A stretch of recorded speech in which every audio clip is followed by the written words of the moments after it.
বুবু আইবা তুমি আইবা গো, সেই দিন আইসা বুবু ক্ষমতা পাইবা না। ও বুবু আইবা তুমি আইবা গো, সেই দিন আইসা বুবু ক্ষমতা পাইবা না। খোঁজ নাই বুবু কাদের কাকার, অবস্থা খারাপ দরবেশ বাবার, হাউন আঙ্কেল এখন সামনে আসে না। নেতা কর্মী সব জেলের ভিতর, আমি আছি ডরের ওপর, কখন জানি আসে গ্রেফতারি পরোয়ানা।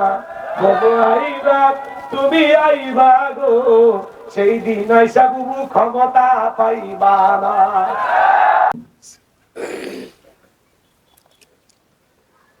আসসালামু আলাইকুম ওয়া রাহমাতুল্লাহি ওয়া বারাকাতুহু। আপনারা সবাই কেমন আছেন? এলাকায় মনে হয় পুরুষ মানুষের সংখ্যা একটু কম, তাই না? সব বিদেশে গেছে মনে হয়। আসলে দিনের বেলায় অনেক কর্মব্যস্ততা থাকে, আবার অনেক সময় প্রচার প্রসার একটু তুলটি থাকলেও মানুষ সঠিকভাবে বুঝতে পারে না যে মাহফিলটা হবে তো, তাই না? এই জন্য যারা রাস্তাঘাটে দোকানপাটে অপচয় সময় নষ্ট করছেন, মেহেরবানি করে মাহফিলে চলে আসেন। আর যদিও সংখ্যায় কম, এমন ভাবে আওয়াজ দিবেন যাতে মনে হয় হাজার হাজার মানুষ কথাগুলো শুনছে। একজন 100 জনের ভূমিকা পালন করবেন। পারবেন তো ইনশাআল্লাহ? পারবেন তো ইনশাআল্লাহ?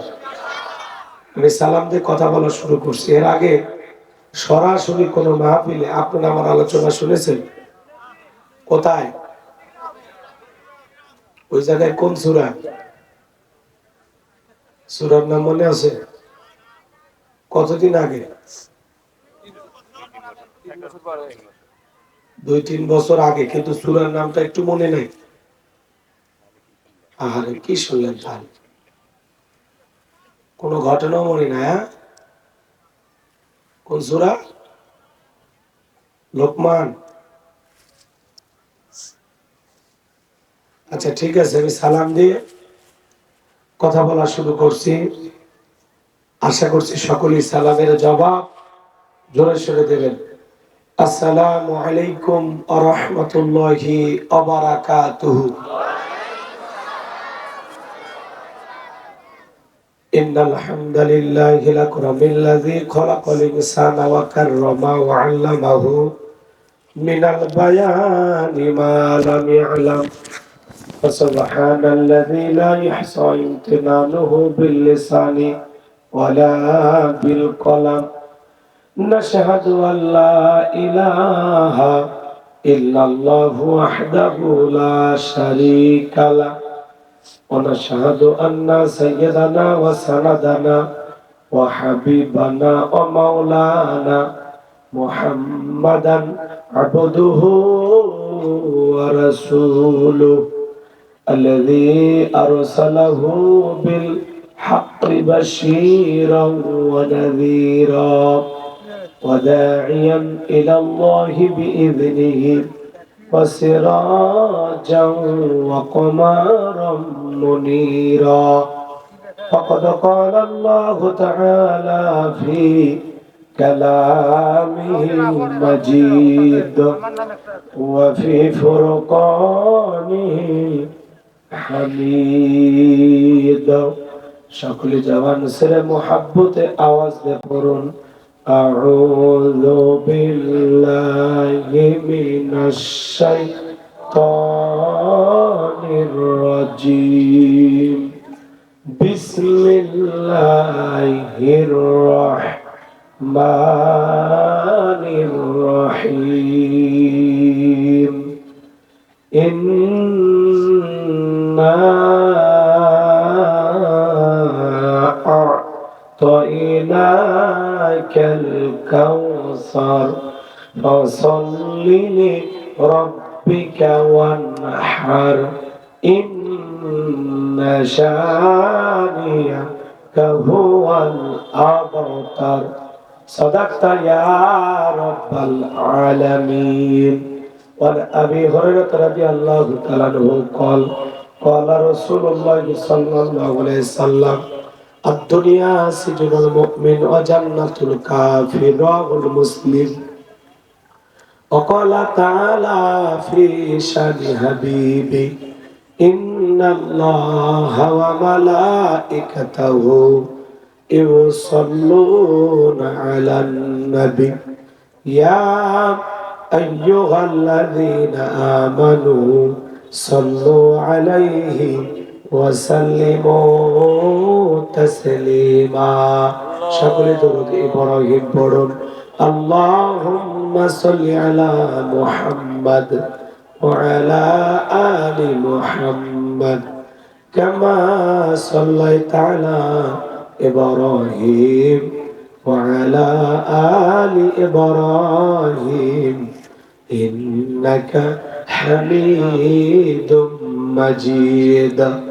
اللهم بارك على محمد وعلى آل محمد كما باركت على إبراهيم وعلى آل إبراهيم إنك حميد مجيد.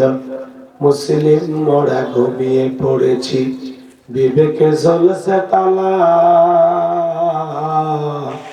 রক্ত মোদের হয়েছে শিথিল, পাপে অন্তর খালা। আসছে পথে আধার নেমে, তাই বলে কি রইবি থেমে, বাড়ে বাড়ে জ্বলবে বাতি, হয়তো বাতি জ্বলবে না, তাই বলে তো বীরর মতো বসে থাকলে চলবে না। মুসলিম আমি, সংগ্রামী আমি, আমি চির রণবীর, আল্লাহকে সারা কাউকে মানি না, নারাই তাকবীর। মুসলিম জাগে কারবালাতে কঠিন শপথ পরে, সেই মুসলিম চির উত্তম, তাই তো একত্রে শপথ নিলাম, আল্লাহ রাজে গর্ব এবার চির শান্তি শোকের নীর। আল্লাহকে সারা কাউকে করি না ভয়, নারাই তাকবীর। কইরে খালেদ কইরে ওমর, এসেছে নতুন বদর, কইরে খালেদ কইরে ওমর, এসেছে নতুন বদর, কোথারে দেখবি জয়ে তরুণ মুজাহিদ। আবারও কি গাইতে হবে ঘুম ভাঙানো গীত, আবারও কি গাইতে হবে ঘুম ভাঙানো গীত। লা ইলাহা ইল্লাল্লাহ, জোরে লা ইলাহা ইল্লাল্লাহ।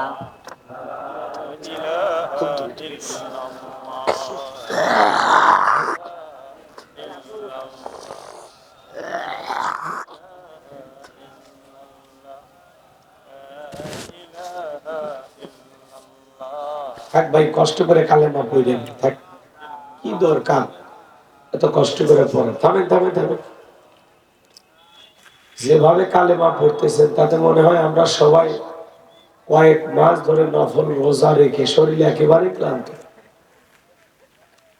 শরীর তো ক্লান্ত থাকবে আমার, আমি বহু দূর থেকে আসছি, খাওয়া নাই ঘুম নাই, অনেক কষ্ট করে জার্নি করা লাগবে। দুপুরে খাইছি অবশ্য, খাইয়া উঠছি। আপনারা মনে হয় খাওয়া দাওয়া করেন না, তাই না? খাইছেন, খায়া এই অবস্থা, না খাইলে তো শুয়ে পড়তেন আমরা।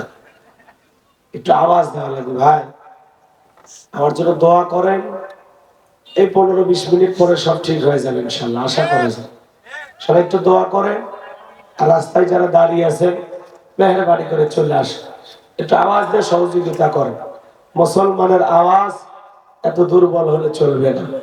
মুসলমান কাপুরুষের জাতি না, মুসলমান বীরের জাতি। মুসলমান মাথা নিচু করে বেঁচে থাকার জাতি না, মাথা উঁচু করে বেঁচে থাকার জাতি। জমিনের মালিক কে? আপনার আমার মালিক কে? আল্লাহর জমিনে আল্লাহর কালেমার আওয়াজ দিতে ভয় আছে? জোরে বলেন, ভয় আছে? এলাকায় কালেমা বলে মামলা হয়, জেলে দেয়, রিমান্ডে নেয়।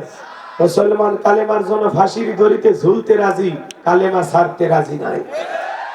আওয়াজ দিলে পুরুষের মতো দেবেন, লা ইলাহা ইল্লাল্লাহ, জোরে লা, জোরে লা ইলাহা ইল্লাল্লাহ, জোরে লা, জোরে লা ইলাহা ইল্লাল্লাহ, জোরে লা, জোরে লা ইলাহা, জোরে লা ইলাহা ইল্লাল্লাহ, জোরে লা। ফুলের বুকে থাকলে মধু ভ্রমর যেমন আসে, কোরআনের জ্ঞান থাকলে বুকে সবাই ভালোবাসে। লা ইলাহা ইল্লাল্লাহ, জোরে লা ইলাহা ইল্লাল্লাহ, জোরে লা ইল্লাল্লাহ, জোরে লা, জোরে লা ইলাহা ইল্লাল্লাহ, জোরে লা ইলাহা। রিক্সা চলে না চালক ছাড়া, নৌকা চলে না মাঝি ছাড়া, রিক্সা চলে না চালক ছাড়া, নৌকা চলে না মাঝি ছাড়া, আসমান জমিন কিছুই চলে না আল্লাহ ছাড়া। লা ইলাহা ইল্লাল্লাহ, জোরে লা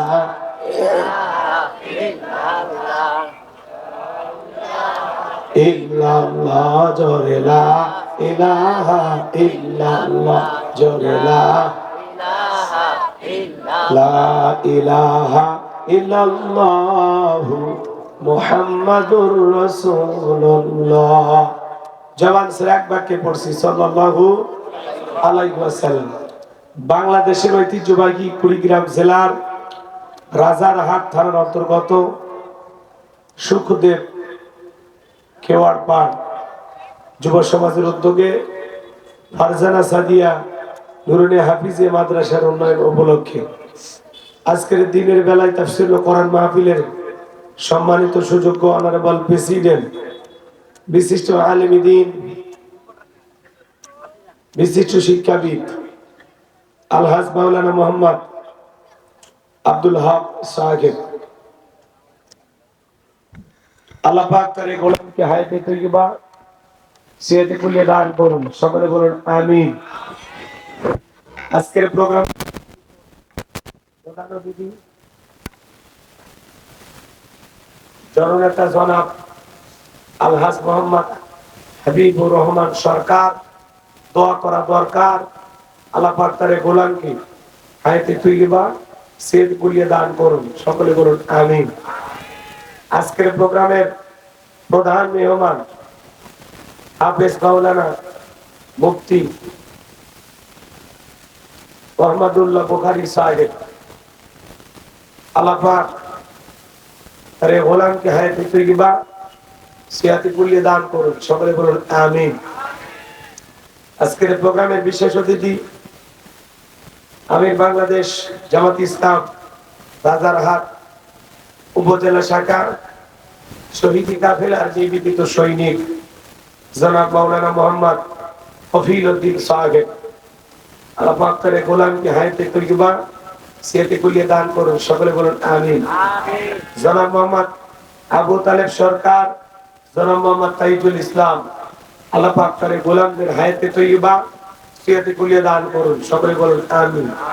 আমন্ত্রিত অতিথি হিসাবে অনেকের নাম রয়েছে, সকলের নাম বলা সম্ভব নয়, সকলের জন্য দিল থেকে দোয়া করছি। আল্লাহ পাক সকলের সম্মানকে বৃদ্ধি করুন, জোরে বলুন আমিন। আমার পূর্বে আলোচনাকে ধন্য করেছেন মাওলানা রেজাউল করিম সাইফি সাহেব। প্রিয় ভাইয়ের কণ্ঠকে আল্লাহ পাক দ্বীনের জন্য, ইসলামের জন্য, কোরআনের খেদমতের জন্য কবুল করুন, সকলে বলুন আমিন।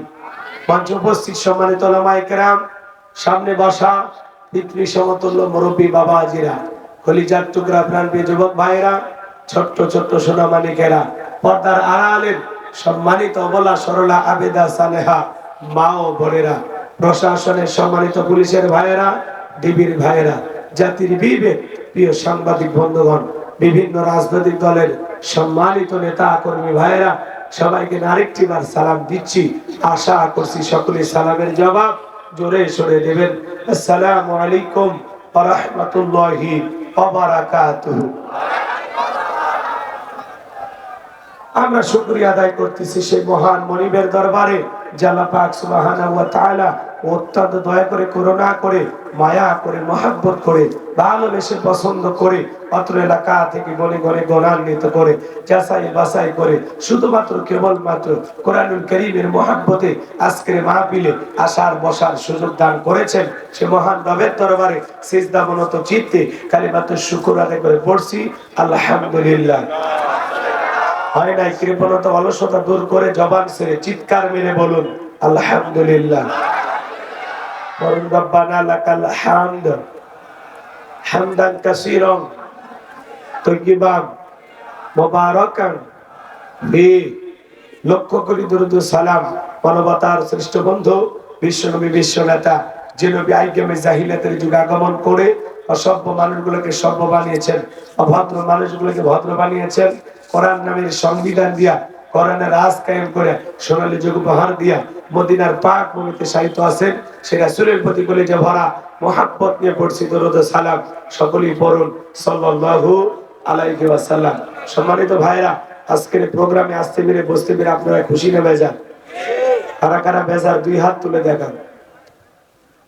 আলহামদুলিল্লাহ। কুড়িগ্রামের মানুষ অনেক চালাক। নাম কুড়িগ্রাম হলেও আপনাদের জ্ঞান আছে হাজার হাজার গ্রামের চাইতে বেশি। একটা মানুষও হাত তুললেন না আপনারা, তার মানে বোঝা যায় আপনারা খুব সচেতন শ্রোতা, আপনারা খুব অ্যাক্টিভ। আমি দেখতে চাই আজকের প্রোগ্রামে আসতে পেরে বসতে পেরে কারা কারা খুশি, মুখে নিয়ে হাসি, আওয়াজ দেবে বেশি। আল্লাহ নামের এমন একটি স্লোগান দেবেন, এলাকায় যদি কোনো ইসলাম বিরোধী উই পোকা, সার পোকা, তেলা পোকা থাকে, ওদের কলিজায় যেন কম্পন সৃষ্টি হয়। এবার আওয়াজ তুলতে রাজি আছেন যারা, বীর মুসলমানের মতো দুটি হাত টান টান করে তুলে দেখান তো তারা। লিল্লাহি তাকবীর, লিল্লাহি তাকবীর। আল কোরআনের আলো, আল হাদিসের আলো, দুনিয়ার মুসলিম, সারা বিশ্বের মুসলিম। আমার নেতা তোমার নেতা, আমার নেতা তোমার নেতা বিশ্বনবী মুস্তাফা। আমার নেতা তোমার নেতা বিশ্বনবী মুস্তাফা। লিল্লাহি তাকবীর। আল কোরআনের আলো, আল হাদিসের আলো, দুর্নীতির আলো। অনেকে ঝোঁকে তালে বলে ফেলেছেন দুর্নীতির আলো ঘরে ঘরে যাবে। বাংলাদেশে দুর্নীতি দমন কমিশন আছে না নাই? এরপরে দুর্নীতি কমেছে নাকি ডিজিটাল কায়দায় বেড়েই চলেছে? দিন যত করাচ্ছে দুর্নীতির পাল্লা তত ভারী হচ্ছে। কথা বলে ঠিক কেন? আমরা চাই আমাদের প্রিয় মাতৃ বাংলাদেশ দুর্নীতি মুক্ত আল্লাহ কবুল করুন, ছিল বলুন আমিন। আমরা চাই আমাদের বাংলাদেশ মাদক মুক্ত আল্লাহ কবুল করুন, ছিল বলুন আমিন। আমরা চাই আমাদের বাংলাদেশ যৌতুক মুক্ত আল্লাহ কবুল করুন, ছিল বলুন আমিন। আমরা চাই আমাদের বাংলাদেশ নাস্তিক মুক্ত আল্লাহ কবুল করুন, ছিল বলুন আমিন। সম্মানিত ভাইরা আমার, ভূমিকায় লম্বা কথা নয়, সরাসরি মূল আলোচনায় প্রবেশ করতে চাই। তারপরে দু একটি কথা না বললেই নয়। আমরা যখন এর আগে কোরআনের মাহফিলে কয়েক মাস আগে কথা বলার জন্য যাইতাম, আমাদেরকে নানান কথা বলা হতো, হুজুর এটা বলবেন না, ওইটা বলা যাবে না, এটা বলবেন না। এলাকাতে মোটামুটি আমরাই সব ওয়াজ যা করবেন করবেন, খবরদার নেত্রীর বিরুদ্ধে যেন কোনো কথা না যায়। এখন কি ওই বুদ্ধিজীবীরা আসে? 5 তারিখ মানে চেহারা খুঁজে পাওয়া যাচ্ছে না। কথা বলে ঠিক না? যেন মনে রাখবেন, যারা এই জমিনে কোরআনের কথা বলার জন্য বাধা সৃষ্টি করেছিল, আলেমদের কণ্ঠনালী চেপে ধরেছিল, হাজার হাজার নিরপরাধ মানুষকে জেল জুলুম নির্যাতনের শিকার করে বিদায় করে দিয়েছিল যারা, আজকে ক্ষমতা হারিয়ে উন্মাদ পাগল হয়েছে তারা। মনে রাখবেন, জালেমদের শেষ পরিণতি হলো পরাজয়, আর মাজলুমদের শেষ পরিণতি হলো বিজয়। ভাই আপনার দাঁড়িয়ে আসেন, একটু বসেন না, কয়েকবার হাত দিয়ে ইশারা দিয়ে। আমার ইশারা তো বুঝবেন না, বান্ধবীর ইশারা ঠিকই বুঝেন। পুরুষের ইশারা তো কোনো আকর্ষণ নেই, বুঝতে পারছেন? সবাই একটু বসেন না ভাই, বসেন, সবাই বসেন। বলেন তো বাবা, এদিক খেয়াল করবেন, যৌবনের জোর আর ক্ষমতার জোর দুইটা কখনো স্থায়ী না, দুইটাই ক্ষণস্থায়ী। কথা কয় না, এই দুইটা যেরকম আসে ওইরকম চলেও যায়, হঠাৎ করে হঠাৎ করে। রাগ করতেছেন মনে হয়?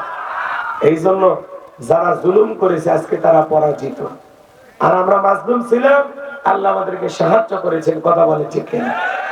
আল্লাহু লা ইয়াহদিল কওমাজ জালিমিন, যারা জালেম এদেরকে আল্লাহ পছন্দ করে না, আল্লাহ এদেরকে ভালোবাসে না। কথা বলে ঠিক কিনা? আর জালেম সম্প্রদায়কে আল্লাহ কখনো হেদায়েত দান করে। এই জন্য ভাইরা আমার, আমরা পরিষ্কার ভাবে বলতে চাই, যারা এই জমিনে কোরআনের কথা বন্ধ করতে চেয়েছিল আজকে তারা পরাজিত। কথা বলেন ঠিক কিনা? এই জন্য আমরা বলতে চাই, আমরা মাজলুম ছিলাম, আল্লাহ সাহায্য করেছে, আমরা যেন কার প্রতি জুলুম না করি। কারণ মাজলুমদের সাথে আল্লাহ আছে, জালেমদের সাথে আল্লাহ। তাহলে আমরা মাজলুম ছিলাম, আল্লাহ সাহায্য করেছে, কিন্তু আমরা যেন কারো উপরে জুলুম না করি। বিষয়টা খেয়াল রাখা দরকার আছে না নাই? আমার ভাইরা দিনের বেলায় যেহেতু সময় কম, ভূমিকা দেওয়ার কোনো সুযোগ নেই। আপনারা সবাই একটু বসে পড়েন, আমি এখনই আলোচনায় প্রবেশ করব।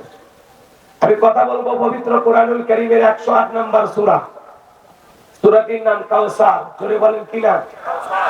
অনেকে ভাবতেছেন হুজুর এই সূরা থেকে ওয়াজ করবেন, যদি জানতাম আপনার মাহফিলে আসতাম না। ভাই কথায় আছে, এক একটা ফুলের এক একটা সুঘ্রাণ। আপনারা হয়তো বা সূরা কাউসারের তাফসীর যেভাবে জানেন, আমি হয়তো সেভাবে জানি না। আজকে আমি যেভাবে বলবো হয়তো আপনি এভাবে শোনেন না। আর কোরআন সুন্নাহর কথাগুলো যত বেশি শুনবেন তত বেশি চর্চা হয় না? কথা বলে চর্চা কমে না বাড়ে? চর্চা কমে না বাড়ে? একই আলোচনা আমরা বারবার শুনি, কিন্তু কখনো তৃপ্তি মিটবে না, স্বাদ মিটবে না। কোরআনের ভিতর আল্লাহ এমন একটা মধু, এমন একটা আকর্ষণ দিয়েছে। কথা বলে ঠিক না? এই জন্য তাহলে একটু শুরু করতে দেন, ভালো লাগবে ইনশাআল্লাহ। আল্লাহ যেন তার গোলামকে কিছু কথা বলার তৌফিক দান করেন। জোরে বলুন আমিন। আমার কোনো জ্ঞান নাই, জ্ঞান দেওয়ার মালিক কে? ক্বালু সুবহানাকা লা ইলমা লানা ইল্লা মা আল্লামতানা ইন্নাকা আনতাল আলিমুল হাকীম। বলুন সুবহানাল্লাহ। জ্ঞান দেওয়ার মালিক কে? আমার ভাইরা, আল্লাহর কাছে দয়া করুন, ভিক্ষা চেয়ে আমরা সূরা কাউসার থেকে আলোচনা করব। মোট আয়াত আছে 3টি, রুকু আছে 1টি। বিশ্বনবী মক্কার জিন্দেগিতে এই সূরাটি নাযিল হয়েছে। জবান ছেড়ে সবাই একটু মহব্বতে আমার সঙ্গে তেলাওয়াত করুন। আউযু বিল্লাহি মিনাশ শাইতানির রাজীম। বিসমিল্লাহির রাহমানির রহিম। বিতাড়িত মুর্দা শয়তানের কাছ থেকে আল্লাহ পাকের কাছে আশ্রয় প্রার্থনা চাচ্ছি। বরং কোন অসীম দয়ালু আল্লাহ তাআলার নামে শুরু করছি। জবান ছেড়ে সবাই বলুন, ইন্না আ'তাইনাকাল কাউসার ফাসাল্লি লিরাব্বিকা ওয়ানহার ইন্না শানিয়াকা হুয়াল আবতার। আল্লাহু আকবার। সম্মানিত ভাই, আসর পর্যন্ত আপনারা আছেন তো নাকি? নাকি চলে যাবে? আসরের নামাজ এলাকায় কয়টা? কথা ভাই, 4টে পর্যন্ত। কারা কারা থাকবেন না তারা হাত তোলেন। কারা থাকবেন না? ও না বুঝে তুলেছেন, তাই না? 4টে পর্যন্ত আজকের মাহফিলে কোরআন এবং সুন্নাহর আলোকে 1 ঘন্টা সময় কারা কারা দিতে রাজি? 2 হাত তুলে বলেন ইনশাআল্লাহ। আরেকটু জোরে বলেন ইনশাআল্লাহ। হাত নামান। আল্লাহ কবুল করুন, জোরে বলুন আমিন। সম্মানিত ভাইরা আমার, 1 ঘন্টা যদি আপনারা কোরআনের আলোচনা শোনার জন্য, একটা আয়াতকে বোঝার জন্য সময় দিতে পারেন, আমল করেন আর না করেন, 500 রাকাত নফল নামাজ বলে যে সওয়াব হয়, আল্লাহ তাআলা সেই সমপরিমাণ সওয়াব আপনার আমার আমল নামায় লিখে দিবেন। বলুন সুবহানাল্লাহ। জন্য এই মাহফিলের বড় দাম হুজুর বয়ান করেছেন, আমি আর ওইদিকে যাব না। যারা দাঁড়িয়ে আছেন দেখতে খারাপ লাগে, স্বেচ্ছাসেবক যারা আছেন ভাই দয়া করে সবাইকে বসিয়ে দেবেন। এই যে মাদ্রাসার ছাত্ররা যারা কর্নারে দাঁড়িয়ে আছো বসে পড়ো, পরিবেশ নষ্ট করবা না, খবরদার। ছোট ছোট মানুষ কথা শোনার জন্য আসলে বসে পড়ো, আর না হলে বেলায় যায় ঘর যাও। দেখো তো দুই একটা পাত্রী পছন্দ হয় নাকি? সবাই আসে যে কেন আল্লাহ জানে। কিছু লোক থাকে আড্ডা দেওয়ার জন্য, মেলা আসবে একটু চা পান খাবে, চুরি পট্টি জিলেপি পট্টিতে ঘোরাঘুরি করবে, মহিলা প্যান্ডেলের পাশে ইতিমের মতো দাঁড়ায় থাকে। আর চিন্তা ভাবনা স্বভাব চরিত্রটাই এরকম, কথা বলে ঠিক না? আর যারা ভালো মানুষ তারা এখানে সেখানে দাঁড়িয়ে থাকবে না, আড্ডা দেবে না, আস্তে করে আসবে, কোরআনে মাহফিলে বসবে, দোয়া শেষ হবে চলে যাবে।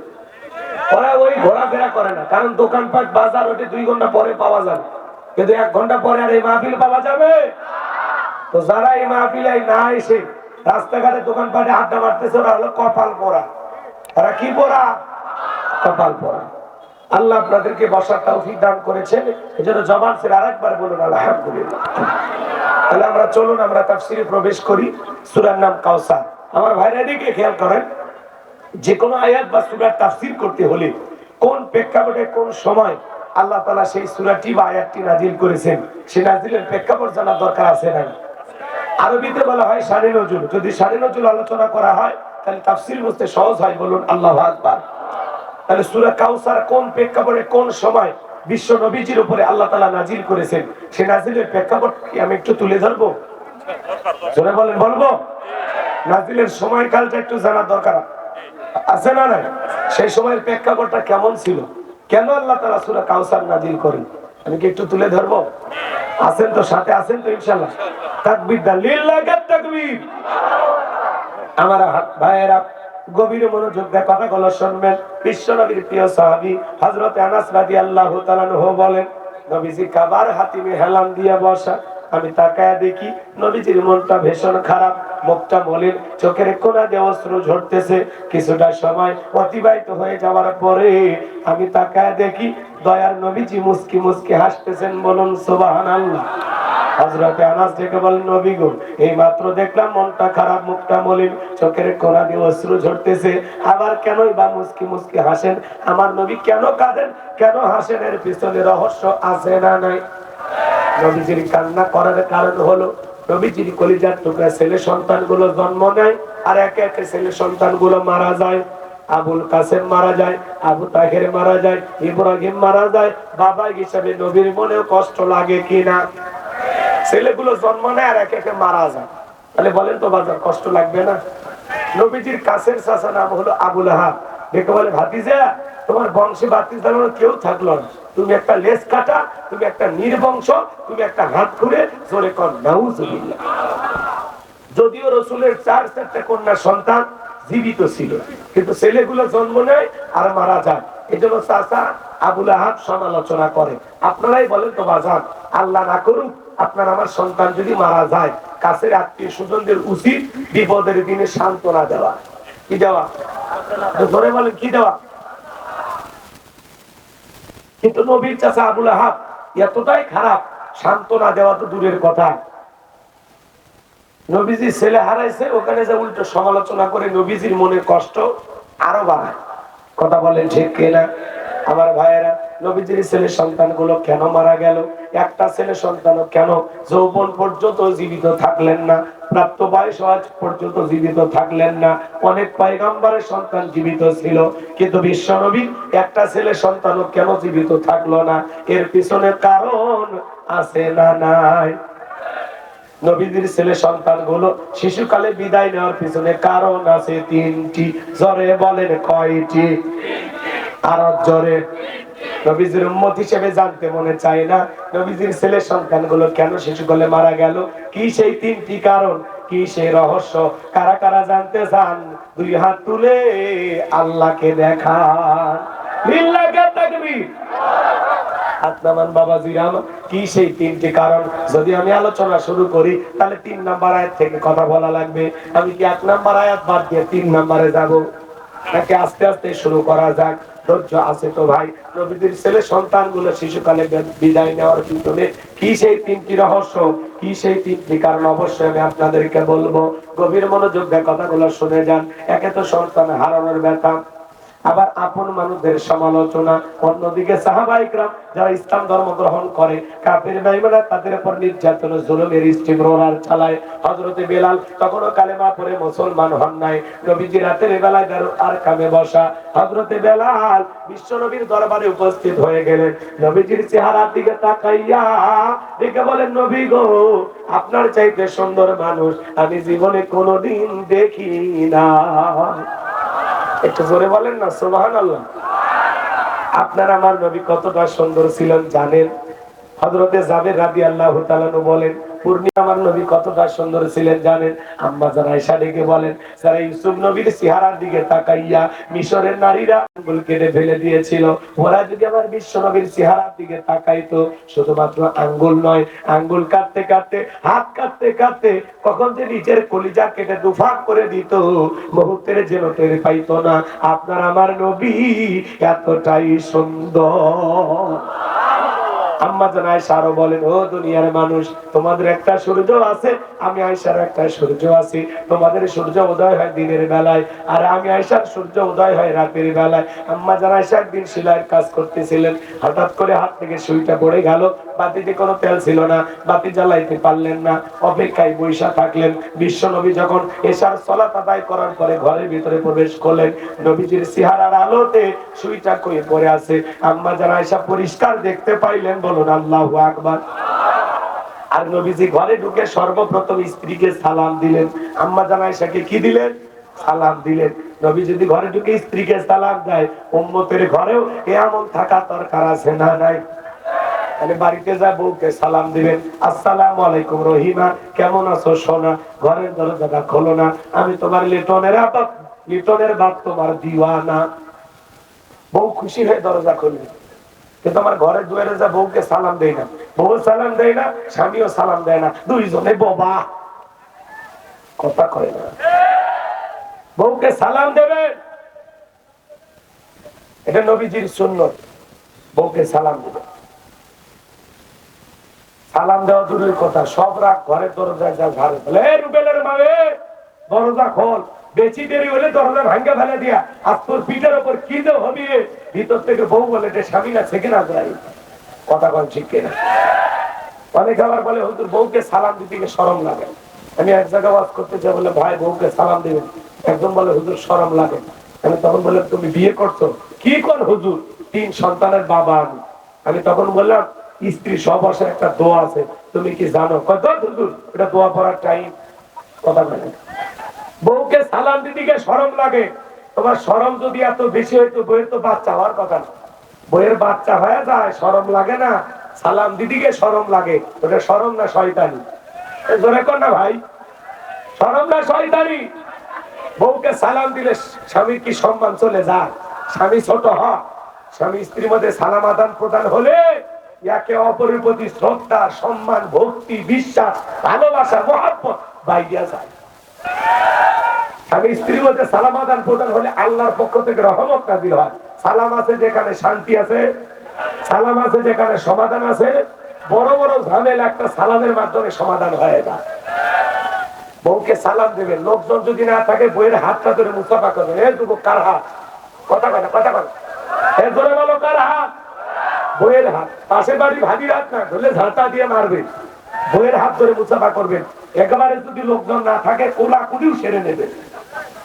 আপনারা যদি দাম্পত্য জীবনে সুখ আর শান্তি পেতে চান, রাসূলের 4টা সুন্নাত আমল করা লাগবে। ধরে বলেন কয়টা? এই 4টা সুন্নাত যদি আমল করেন, দাম্পত্য জীবনে কোনোদিন অশান্তি হবে না, বিচ্ছেদ তালাকের মতো ঘটনা ঘটবে না, মৃত্যু পর্যন্ত সম্পর্ক টিকে থাকার গ্যারান্টি। কয়টা সুন্নাত? কি সেই 4টা সুন্নাত শুনবেন? কারা কারা হাত তোলেন তো দেখি। লিল্লাহি তাকবীর। হাত নামান, হাত নামান আমার ভাইয়েরা। যদি আমি এখন এই সুন্নাত গুলো বলা শুরু করি, আলোচনা এলোমেলো হয়ে যাবে। একটু মনে করায় দেন, শেষের দিকে বলার চেষ্টা করবো ইনশাআল্লাহ।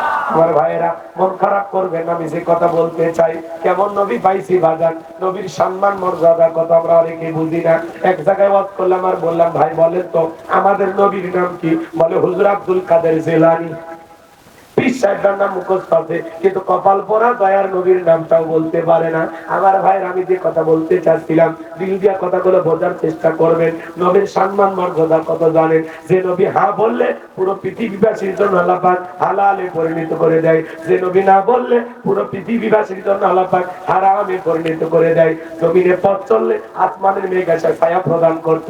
নবীজির চেহারার উপরে কোষামাছি পরা হারাম। নবীজি যখন ঘেমে যেতেন, আম্মা জানেরা রাসূলের দেগের ঘামগুলো শিশিতে জমা রাখতেন। বিশেষ দিনে নবীজির দেগের ঘামগুলো সুগন্ধি হিসাবে ব্যবহার করা হতো।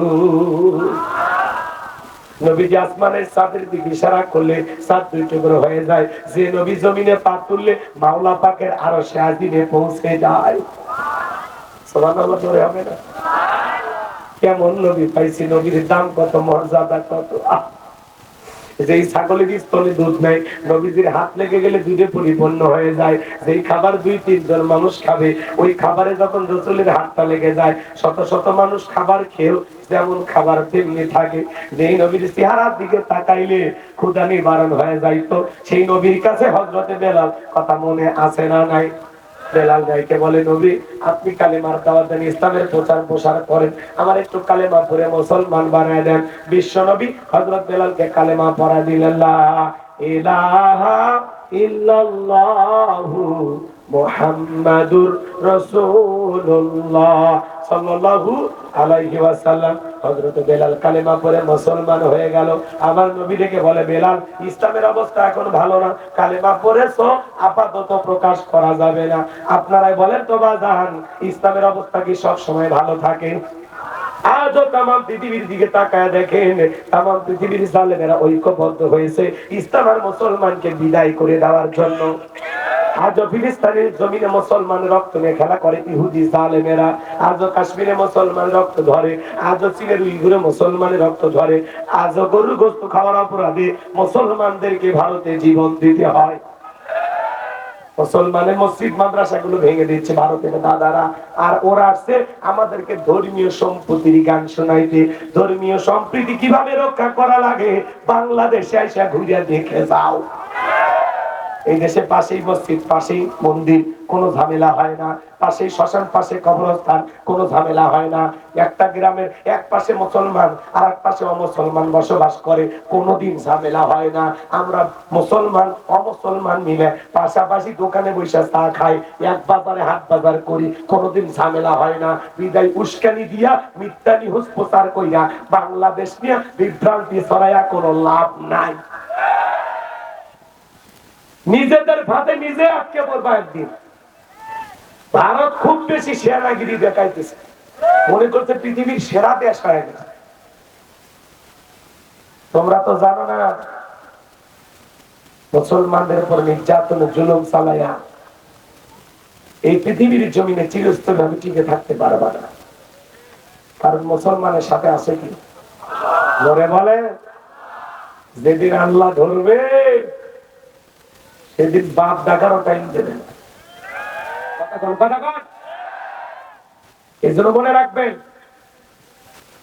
যারা মুসলমানের রক্ত নিয়ে খেলা করতেছে, হাজার হাজার মুসলমানদেরকে বিদায় করে দিতেছে, মনে রাখবেন নমরুদ ফিরাউনের জায়গা যেমন পৃথিবীর জমিনে হয় নাই, চিরকাল ওরা যেমন ক্ষমতার চেয়ারে টিকে থাকতে পারে নাই, আজও যারা মুসলমানের রক্ত নিয়ে খেলা করতেছে, সেই জালেমদের হাতে মুসলমানের রক্ত লেগে আছে, ওই জালেমদের পরিণতি নমরুদ ফিরাউনের চাইতেও ভয়ঙ্কর হবে।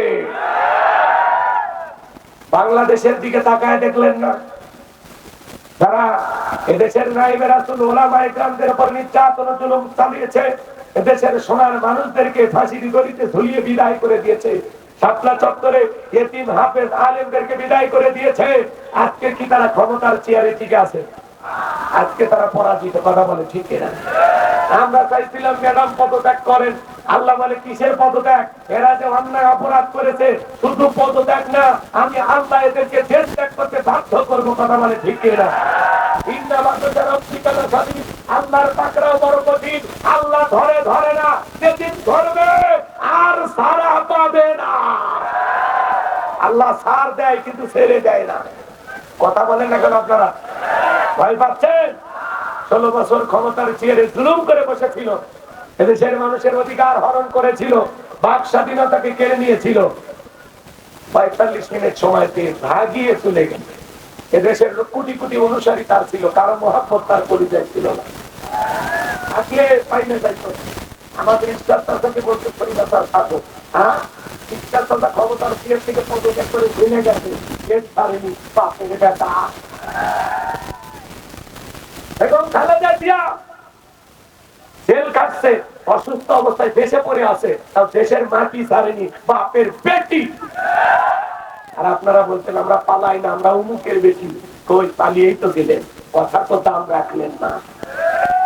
আবার আমাদেরকে ছাড়া তো ভালো থাকতে পারেন না, মাঝে মাঝে আমাদেরকে কল দিয়ে খবর নেন, আমি দেশের খুব কাছে আছি, চট করে ঢুকবো। ঢুকবেন তাহলে বের হলেন কেন? আপনি চলে যাওয়াতে এই দেশের যে পরিমাণের ক্ষতি হয়েছে, আপনি আরো 20 বছর ক্ষমতায় থাকলেও এই দেশের মানুষের এত ক্ষতি হতো না। ওই শাসকবিহীন 2-3 রাত যে পরিমাণে লুটপাট, আতঙ্ক, ভয় নিয়ে মানুষ দিন পার করছে, কথা বলেন ঠিক না? আপনি যে ক্ষতি করেছেন আল্লাহর কাছে হিসাব দেবেন। কথা বলে কথা বলে এগুলো বললে মন খারাপ করেন কেন? এগুলো বাস্তবতা, বলা লাগবে। নাড়াচাড়া না করলে আপনারা ভুলে যাবেন, আমরা আপনাদেরকে ভুলতে দেব না। কথা কয় না? উনি আসতেছে, আমরা বলি আপনি আসেন, এই দেশ আপনার বাবা, এই দেশ আপনার স্বামী, আপনি চলে আসেন। আমরা জানি মহিলা মানুষ বেশি দিন বাইরে থাকতে পারবেন না। কথা কয় না কেন? এই দেশের মায়া মহব্বত ছেড়ে আপনি কেমনি থাকবেন? আপনি আসেন, কথা কয় না? বলবো রাগ করবেন না তো? বলবো আইবা তুমি আইবা গো, সেই দিন আইসা বুবু ক্ষমতা পাইবা না। বুবু আইবা তুমি আইবা গো, সেই দিন আইসা বুবু ক্ষমতা পাইবা না। খোঁজ নাই বুবু কাদের কাকার, অবস্থা খারাপ দরবেশ বাবার, হাউ না খেলা কোনো সামনে আসে না। নেতা কর্মী সব জেলের ভিতর, আমি আছি ডরের ওপর, কখন জানি আসে গ্রেফতারি পরোয়ানা। বলবো আইবা তুমি আইবা গো, সেই দিন আইসা বুবু ক্ষমতা পাইবা না। আর যাই হোক, বাংলাদেশের মানুষকে সিদ্ধান্ত নেওয়া লাগবে, আগামীতে আর কোন নারীকে আমরা প্রধানমন্ত্রী বানাবো না। বাংলাদেশে আগামীতে পুরুষ প্রধানমন্ত্রী চাই। কারা কারা হাত তুলে দেখায়? নারীদের দেখা শেষ, আগামীতে পুরুষের বাংলাদেশ। আমেরিকার 47তম প্রেসিডেন্ট হলো ডোনাল্ড ট্রাম্পের মতো আধা পাগল মানুষ। কথা কয় না? এরপরে ওরা কমলা হ্যারিস নারীকে প্রেসিডেন্ট বানায় নাই। আমেরিকার ইতিহাসে আজ পর্যন্ত কোন নারী প্রেসিডেন্ট হয়নি। তাহলে আমরা কি সিদ্ধান্ত নিতে পারবো না? নারীদের রাগ বেশি, জেদ বেশি। দেখেন না মাঝে মাঝে বাড়ি ঘরে ঝগড়া লাগে, হাড়ি বাতি ভেঙে ফেলে দেয়, স্বামী তুলে আসার মারে। ওদের জেদ বেশি, অভিমান বেশি। ওরা শান্তির জায়গা পেলে জীবন চলে যাতে ওই জায়গা ছাড়ে না। এই জন্য ওরা যদি রাগ আর অভিমান শুরু করে দেয়, পুরো দেশে আগুন লাগায়। এই জন্য এটা রাগ বেশি, ওদেরকে আর ওই চেয়ারে বসানো যাবে না। সেই দলেরই হোক একটা পুরুষ কে চায়? পুরুষ হবে নারীদের অভিভাবক। নারী যদি পুরুষের অভিভাবক হয়, ও গজব করবে গো, একেবারে অশান্তি। 16 বছর ঘর জামাই ছিলেন, কিছু বলতে পারছেন? চোখ দিয়ে তাকালে বোকে এখনই মামলা দেব। কি একটা আতঙ্ক ছিল, কথা কোন ঠিক? রাগ করতেছেন মনে হয় আপনারা? সামনের দিকে যায় আমার ভাইয়ের, আমি যে কথা বলতে চাচ্ছিলাম, এই জন্য ইসলামের অবস্থা সবসময় ভালো থাকে না। আর তখন পৃথিবীর জালেমেরা মুসলমানদেরকে হত্যা করার ষড়যন্ত্র করতেছে। আমার নবী দেখে বলে, বেলাল কালেমা পড়ে তো আপাতত প্রকাশ করা যাবে না। হযরত বেলাল দেখে বলে, নবী আমার জীবনের কোনো দাম নাই। আমার মনি বোমাইকে বলেছিলাম উর্তুম বা ছাগল পেশাব পায়খানা করে দেয়, ওই ঘরে থাকতে আমার বড় কষ্ট হয়। ওমায় দেখে বলে, বেলাল রে উর্তুম বা ছাগলের দাম আমার কাছে আছে, কিন্তু তোর মতো কালো হাফসি বেলাল দাম আমার কাছে নাই। নবী গো, আপনি শুধু আমাকে দোয়া দোয়া করে দেন মৃত্যু পর্যন্ত যেন কালেমার পথে দিকে থাকতে পারি। এই কথা বলে হযরত বেলাল চলে গেলেন। পরের দিন সকালবেলা সূর্য উদয় হয়ে গেছে, অনেকটা বেলা হয়ে গেছে। হযরত বেলাল দরজা খোলে না। অন্যান্য চাকর বাকর যারা আছে না নিচে চলে গেছে উমায়ের কাছে, যায় বলে বেলাল এখন পর্যন্ত দরজা খোলে নাই, তাই নাকি? বলে হ্যাঁ। ঠিক আছে চলো যাই। এইবার দরজায় ডাক দেয়, বেলাল দরজা খোলো। হযরতে বেলাল দরজা খোলে না, জোরে করে ধাক্কা মারছে, দরজা খুইলা গেছে। এইবার উমায়ের তাকায় দেখে যেই রাত্রিতে হযরতে বেলাল কালেমা পড়ে মুসলমান হয়েছে, ওই রাত্রিতে একটা উর্দুম্বা ছাগলের কাছে কোনো পেশাব পায়খানা নাই। জোরে বলেন মারহাবা। এইবার উমাইয়া ডেকে বলে, চাকরের দল, বেলালের বিরুদ্ধে মিথ্যা অভিযোগ দাও। তোমরা যখন ঘুমাচ্ছিলে বেলাল তখন ময়লা আবর্জনা পরিষ্কার করেছে, তাকায় দেখো না একটা উদ্যম বা ছাগলের কাছে কোনো পেশাব পায়খানা নাই। যা নিজেদের কাজ করো। ওদেরকে তাড়িয়ে দিয়া এক পা দুপা করে বেলালের কাছে চলে গেলেন। হযরতে বেলাল দেয়ালে পিঠা লাগাইয়া জিহ্বা নাড়ায়া জিকির করে কাজ। এবার হযরত বেলালকে হালকা করে ধাক্কা মারছে, যখন জবান দিয়ে কালেমার আওয়াজ বের হয়েছে তখন এইবার উমাইয়া ডেকে বলে, বেলাল তোর জবান দিয়ে কি শুনলাম, তুমি কি মুসলমান হয়েছো? হযরতে বেলাল ডেকে বলে, মুসলমান হয় যারা মিথ্যা কথা বলতে পারে না তারা, ওয়াকুলু কাওলান সাদীদা। মুসলমানেরা হবে সত্যবাদী। এটা আমাদের সমাজে মিথ্যাবাদী আছে না নাই? মিথ্যা বলতে বলতে চেহারা দেখা হয়ে গেছে, একটা কবরে ঢুকে গেছে। সকালে মিথ্যা, দুপুরে মিথ্যা, ভরা পেটে মিথ্যা, খালি পেটে মিথ্যা। এত মিথ্যা কথা বলে শয়তান পর্যন্ত বলে আমি অত খারাপ না। কথা কন, কথা কন ভাই। মিথ্যাবাদী আছে না নাই? মুসলমান কখনো মিথ্যাবাদী হতে পারে? মুসলমান হবে সত্যবাদী। হযরত বেলাল লিখে বলে, গতকাল রাত্রিতে নবীজির হাতে হাত রেখে আমি কালেমা পড়ে মুসলমান হয়েছি। এই কথা শোনার পরে উমাইয়া ডেকে বলে, বেলাল রে উর্দুম্বা ছাগলের মালিক বানায় দেব, থাকার জন্য ভালো ঘরের ব্যবস্থা করে দেব। হযরত বেলাল লিখে বলে, কোন পার্থিব সম্পদের বিনিময়ে বেলাল তার ঈমান বিক্রি করবে না। এই কথা শোনার পরে উমাইয়া ডেকে বলে, আমার কথা না শুনলে বড় নেতা আবু জেহেলকে খবর দিব। হযরত বেলাল ডেকে বলে, কোন বড় নেতা ছোট নেতা কাউকে কোন টাইম নাই, আমি দুনিয়ার কোন আবু জেহেলকে ভয় করি না, আমি ভয় করি আমার আল্লাহকে। এইবার উমাইয়া দৌড়ে চলে গেছে আবু জেহেলের বাড়ি, যা বলে, নেতা সংবাদ খুব খারাপ, আমার বাড়ি কিতদার বেলাল কালেমা পড়ে মুসলমান হয়েছে। তাই নাকি? বলে হ্যাঁ। ঠিক আছে যাও, আমি আসতেছি। আবু জেহেল একটা বিশেষ বাহিনী ছিল, ক্যাডার মাস্তান ছিল, সাঙ্গ পাঙ্গ ছিল, যাদের কাজই হলো মুসলমানদের উপর নির্যাতন জুলুম চালানো। আজও পৃথিবীর জমিনে তাকায় দেখবেন জালেমদের বিশেষ একটা বাহিনী থাকে, যাদের কাজই হলো টুপিওয়ালা দাড়িওয়ালা ইমানদার আলেম ওলামাদের উপর নির্যাতন জুলুম চালানো। কথা বলে ঠিক না? আমার ভাইরা, আবু জেহেল একটা বিশেষ বাহিনীর উমাইয়ার দরবারে হাজির হয়ে গেল। এইবার উমাইয়ার বাড়িতে আসার পরে যাইকে বলে, বেলাল এই দিকে আয়। হযরতে বেলাল যখন কাছে আসলেন, আবু জেহেল ডেকে বলে, বেলাল এসব কি শুনছি, তুমি নাকি মুসলমান হয়েছো? হযরতে বেলাল ডেকে বলে, হ্যাঁ যা শুনেছেন সত্য, আমি বিশ্ব নবীর হাতে হাত রেখে কালেমা পড়ে মুসলমান হয়েছি। এই কথা শোনার পরে আবু জেহেল ডেকে বলে, বেলাল আমি তোরে পার্সোনাল ভাবে মহব্বত করি, তোর জন্য আমার কিছু দাবি দাবা আছে, শোনো। তুমি যদি চাও উত্তম বা ছাগলের মালিক বানায় দেবো, থাকার জন্য ভালো ঘরে বাড়ির ব্যবস্থা করে দেবো, ব্যবসা বাণিজ্য যদি করতে চাও দিরহাম টাকা পয়সা যা লাগে সব দেবো। বেলাল রে, চতুর্থ নাম্বার তুমি চাইতে দেরি, তুমি যা চাইবে আমরা তাই দিব। বিনিময়ে নবী মুহাম্মদ সাল্লাল্লাহু আলাইহি সাল্লামের কালেমা ছেড়ে আবারও বাপ দাদা ধর্মে ফিরে আসতে হবে। হযরতে বেলাল দেখে বলে, আবু জেহেল রে, দুনিয়ার সব সম্পদ যদি বেলালকে দিতে চাও, দুনিয়ার সব সম্পদ ছাড়তে রাজি, কিন্তু নবীজির কালেমা ছাড়তে রাজি নাই। বলেন আল্লাহু আকবার। আর একটু জোরে বলেন আল্লাহু আকবার। কষ্ট হচ্ছে আপনাদের মনে হয়? আমার ভাইরা দিল দিয়া কথা বলে বুঝবেন, বিলালের মতো যারা খাঁটি ইমানদার এরা টাকার কাছে বিক্রি হয় না। মুনাফিক মার্কা মুসলমান যারা টাকার কাছে বিক্রি হবে তারা। টাকার বান্ডেল যেদিকে ফতুয়া সেই দিকে, টাকা পাইলে বৈধকে অবৈধ বলে চালিয়ে দেয়, আর অবৈধকে বৈধ বলে চালিয়ে দেয়। টাকার জোরে ওদের ফতুয়া ঘরে, টাকা পাইলে ওরা বাতিলের পাতাটা খোলা ঘরে। কথা বলেন না কেন আপনারা? মুসলমানের টাকার কাছে বিক্রি হবে, কিন্তু বেলালের মতো খাঁটি মুসলমানেরা টাকার কাছে বিক্রি হতে পারে? আমার ভাইরা, আবু জেহেল তখন দেখে বলে, বেলাল সুতা আঙ্গুলে ঘিউ না উঠলে আঙ্গুলে একটু বাঁকা করা লাগবে। এই কথা বললে যুবকদেরকে লিলি দিল, চাবুকটা পিটাও। হযরত বেলালকে চাবুকটা পিটাইতে পিটাইতে কালো চামড়া গুলো ফেলে রক্ত ঝরা শুরু হয়ে গেল। এরা যত জোরে চাবুক মারে, বেলাল তত জোরে আল্লাহর নামের জিকির করে। তারপরে পিটাইতে পিটাইতে কালো চামড়া গুলো কেটে রক্ত ঝরা শুরু হয়ে গেল। আবু জেহেল দেখে বলে বেলাল, তাবুকতে মারতে মারতে কালো চামড়া গুলো ফেটে রক্ত ঝরতে পেরে বেলাল, তারপরে কি নবী কালেমা ছাড়বি না? হযরতে বেলাল দেখে বলে আবু জেহেল রে, মারতে মারতে যদি মেরেও ফেলে দাও, জীবনটা দিতে রাজি, নবীজির কালেমা ছাড়তে রাজি নাই। এবার আবু জেহেল দেখে বলে যুবকের দল, বেলালের পায়ে রশি লাগাও। হযরতে বেলালের পায়ে রশি লাগায়া আরবের উত্তপ্ত গরম পানিতে ছেঁচড়াইয়া ছেঁচড়াইয়া ঘোরা হলো।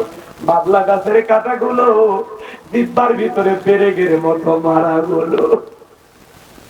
বিকেল বেলা নিয়ে এসে বলে বেলাল, তাবুক দিয়ে পিটাইলাম, পায়ে রশি লাগাইয়া নিয়ে ঘুরলাম, এত নির্যাতন জুলুম করা হলো রে বেলাল, তারপরে কি নবী মুহাম্মাদের দল ত্যাগ করবি না? হযরতে বেলাল দেখে বলে আবু জেহেল রে, মারতে মারতে যদি মেরেও ফেলে দাও, বেলালের নিঃশ্বাস থাকবে যতদিন, বেলাল কালেমার পথে টিকে থাকবে ততদিন। আল্লাহু আকবার। এবার আবু জেহেল দেখে বলে যুবকের দল যাও, কয়েকজন মিলে বিশাল বড় একটা পাথর নিয়ে এসে বেলালের বুকের উপরে চাপায়া দাও। তাই করা হলো। বিশাল বড় একটা পাথর নিয়ে আসা হযরতে বেলালের বুকের উপরে চাপায়া দেওয়া হলো। আবু জেহেল মনে করলো পাথরের চাপা আর আঘাতে বেলাল মারা যাবে। এই কথা ভেবে কাফিরা চলে গেল। হযরতে বেলালের বুকের উপরে পাথর, এরপরে জিহ্বা নাড়ায়া জিকির করে কা, আরেকটু দূরে বলেন কা। আবার ভাইরা, হযরতে বেলাল তুই চোখের পানি ছেড়ে দিয়ে কান্না করে, জিহ্বা নাড়ায় তবু আল্লাহর জিকির করে। আপনাকে আমাকে যে জিকির করার জন্য কেউ পিটায় না, মারে না, ধমক দেয় না, তারপরে আমরা কপাল পরা আল্লাহর জিকির করি না। জিকির করতে আলাদা সময় লাগে না বাজার। আমার নবী হাদিস শরীফের ভিতরে বলেছেন, যার জিহ্বাটা আল্লাহর জিকিরে তরুতাজা থাকে, আল্লাহর জিকিরে ভিজা থাকে, ওই জিহ্বাওয়ালা মানুষ কোনদিন জাহান্নামের আগুনে জ্বলবে না। আমার ভাইরা, হাঁটতে হাঁটতে জিকির করা যায়, মাঠে কাজ করতে করতে জিকির করা যায়, দোকানদারি করতে করতে জিকির করা যায়, চলতে ফিরতে জিকির করা যায়। সবসময় জবানে জিকির করবেন, সুবহানাল্লাহ, আলহামদুলিল্লাহ, আল্লাহু আকবার, লা ইলাহা ইল্লাল্লাহ, লা ইলাহা ইল্লাল্লাহ। সবসময় আল্লাহ তাআলাকে স্মরণ করবেন। আমার আল্লাহ বলেন, ফাযকুরুনি আযকুরুকুম ওয়াশকুরুলি ওয়ালা তাকফুরুন। তোমরা আমারে স্মরণ করো, আমি আল্লাহ তোমাদেরকে স্মরণ করব। কৃতজ্ঞতা প্রকাশ করো, অকৃতজ্ঞ হইও না। তাহলে সবসময় জবানে জিকির চালু রাখতে হবে। কার এত নির্যাতন জুলুমের মুখে আল্লাহর জিকির বন্ধ করে নাই বেলাল, চোখের পানি ছেড়ে দিয়ে কাঁদে আর দেখে বলেন, আল্লাহ তুমি তো সেই আল্লাহ, ইব্রাহিমের জন্য যদি নমরুদের আগুনকে ফুলের বাগান বানিয়ে দিতে পারো, ও আল্লাহ তুমি কি পারো না বেলালের বুকের পাথরটাকে তুলার মতো নরম বানিয়ে দিতে? হযরতে বেলাল দোয়া করতে দেরি, আসমানের মালিক আল্লাহ দোয়া কবুল করতে দেরি করে নাই। বেলালের বুকের পাথরটাকে আমার আল্লাহ তুলার মতো নরম বানিয়ে দিয়েছেন। বলুন সুবহানাল্লাহ। বেলালের নিঃশ্বাসের সাথে পাথর করতে আর নামে বলুন আল্লাহু আকবার। আশিক রাসূল বেলাল, নবীর পাগল বেলাল। নবী যখন মক্কা নগরীতে পথ চলতো, একবার ডানে যায় আর একবার বামে যায়। আমার নবী ডেকে বলে, বেলাল বুঝি একবার ডানে যাও একবার বামে যাও। হযরত বেলাল ডেকে বলে, নবী ওই কাফেররা বলে আপনার শত্রু, আপনি কালেমার দাওয়াত দেন, ওরা সহ্য করতে পারে না। ওরা যদি ডান থেকে তীর নিক্ষেপ করে গো নবী, ওই তীরটা যেন সর্বপ্রথম আমি বেলালের বুকের ভেতরে ঢোকে। আবার যদি বাম থেকে নিক্ষেপ করে, এই জন্য আবার বামে যায়। ওরা যেন বাম থেকে নিক্ষেপ করলে ওই তীরটা যেন সর্বপ্রথম আমি বেলালের বুকের ভেতরে ঢোকে। আমি বেলাল মারা গেলে ইসলামের ক্ষতি হবে না, আপনি নবী মারা গেলে ইসলাম আর মাথা উঁচু করে সামনের দিকে দাঁড়াতে পারবে না। বলুন আল্লাহু আকবার। আশিক রাসূল বেলাল, নবীর পাগল বেলাল, বেলালের উপর নির্যাতন জুলুমের কথা বিশ্ব নবীর কান পর্যন্ত যখন পৌঁছে গেল, আমার নবী দেখে বলে, ও আমার আবু বকর, বেলালের কষ্টের কথা আমার আর সহ্য হয় না। যাও যাও তুমি বেলালের জন্য একটা কিছু করো। হযরত আবু বকর সিদ্দিক রাদিয়াল্লাহু তাআলা আনহু ওই কম দাম বেশি দিয়া গোলামীর জীবন থেকে হযরত বেলালকে আজাদ করলেন, মুক্ত করলেন। বলেন আল্লাহু আকবার। এই জন্য ইসলামের অবস্থা, একদিকে সন্তান হারানোর ব্যথা, কাফেরদের সমালোচনা, সাহাবায়ে কেরামদের উপর নির্যাতন জুলুম। ওই জন্য নবীজির মনটা ভীষণ খারাপ। নবীর যখন মন খারাপ, নবীকে সান্ত্বনা দেওয়ার দায়িত্ব কার? আরেকটু ধরে বলে আমার আল্লাহ ডেকে বলেন, জিবরাইল আমার বন্ধুর মা নাই, বাবা নাই, আমি ছাড়া আমার বন্ধুর কেউ নাই রে জিবরাইল। যা যা, আমার বন্ধুর মনটা হয়েছে ভারী, আমি আল্লাহ সইতে নাহি পারি। লাহু মাহফুজ থেকে সূরা কাউসার নিয়ে যা, আমার বন্ধুর উপরে নাযিল কর তাড়াতাড়ি। বলুন আল্লাহু আকবার। আমার নবী ডেকে বলেন, আনাস আমার মনটা কেন খারাপ তোমরা জানো, কিন্তু আমার মুস্কি হাসি দেওয়ার কারণ হলো এই মাত্র আসমান থেকে জিবরাইল এসে আমার উপরে সূরা কাউসার নাযিল করলো। বলুন আল্লাহু আকবার।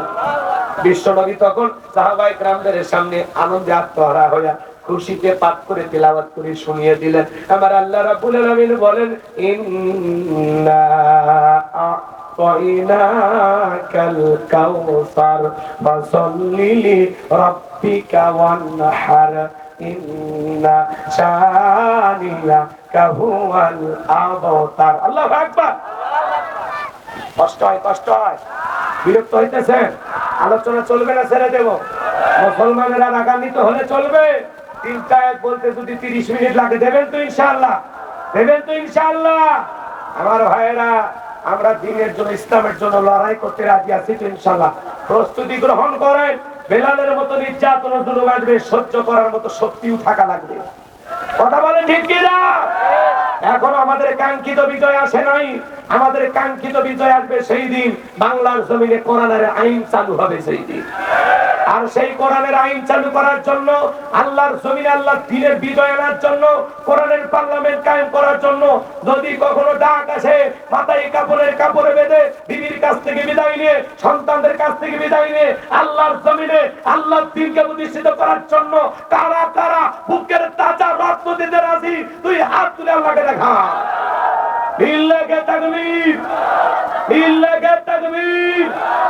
আর সোজা করেন, সোজা করেন, টান টান করে তোলেন পুরুষের মতো। ভাই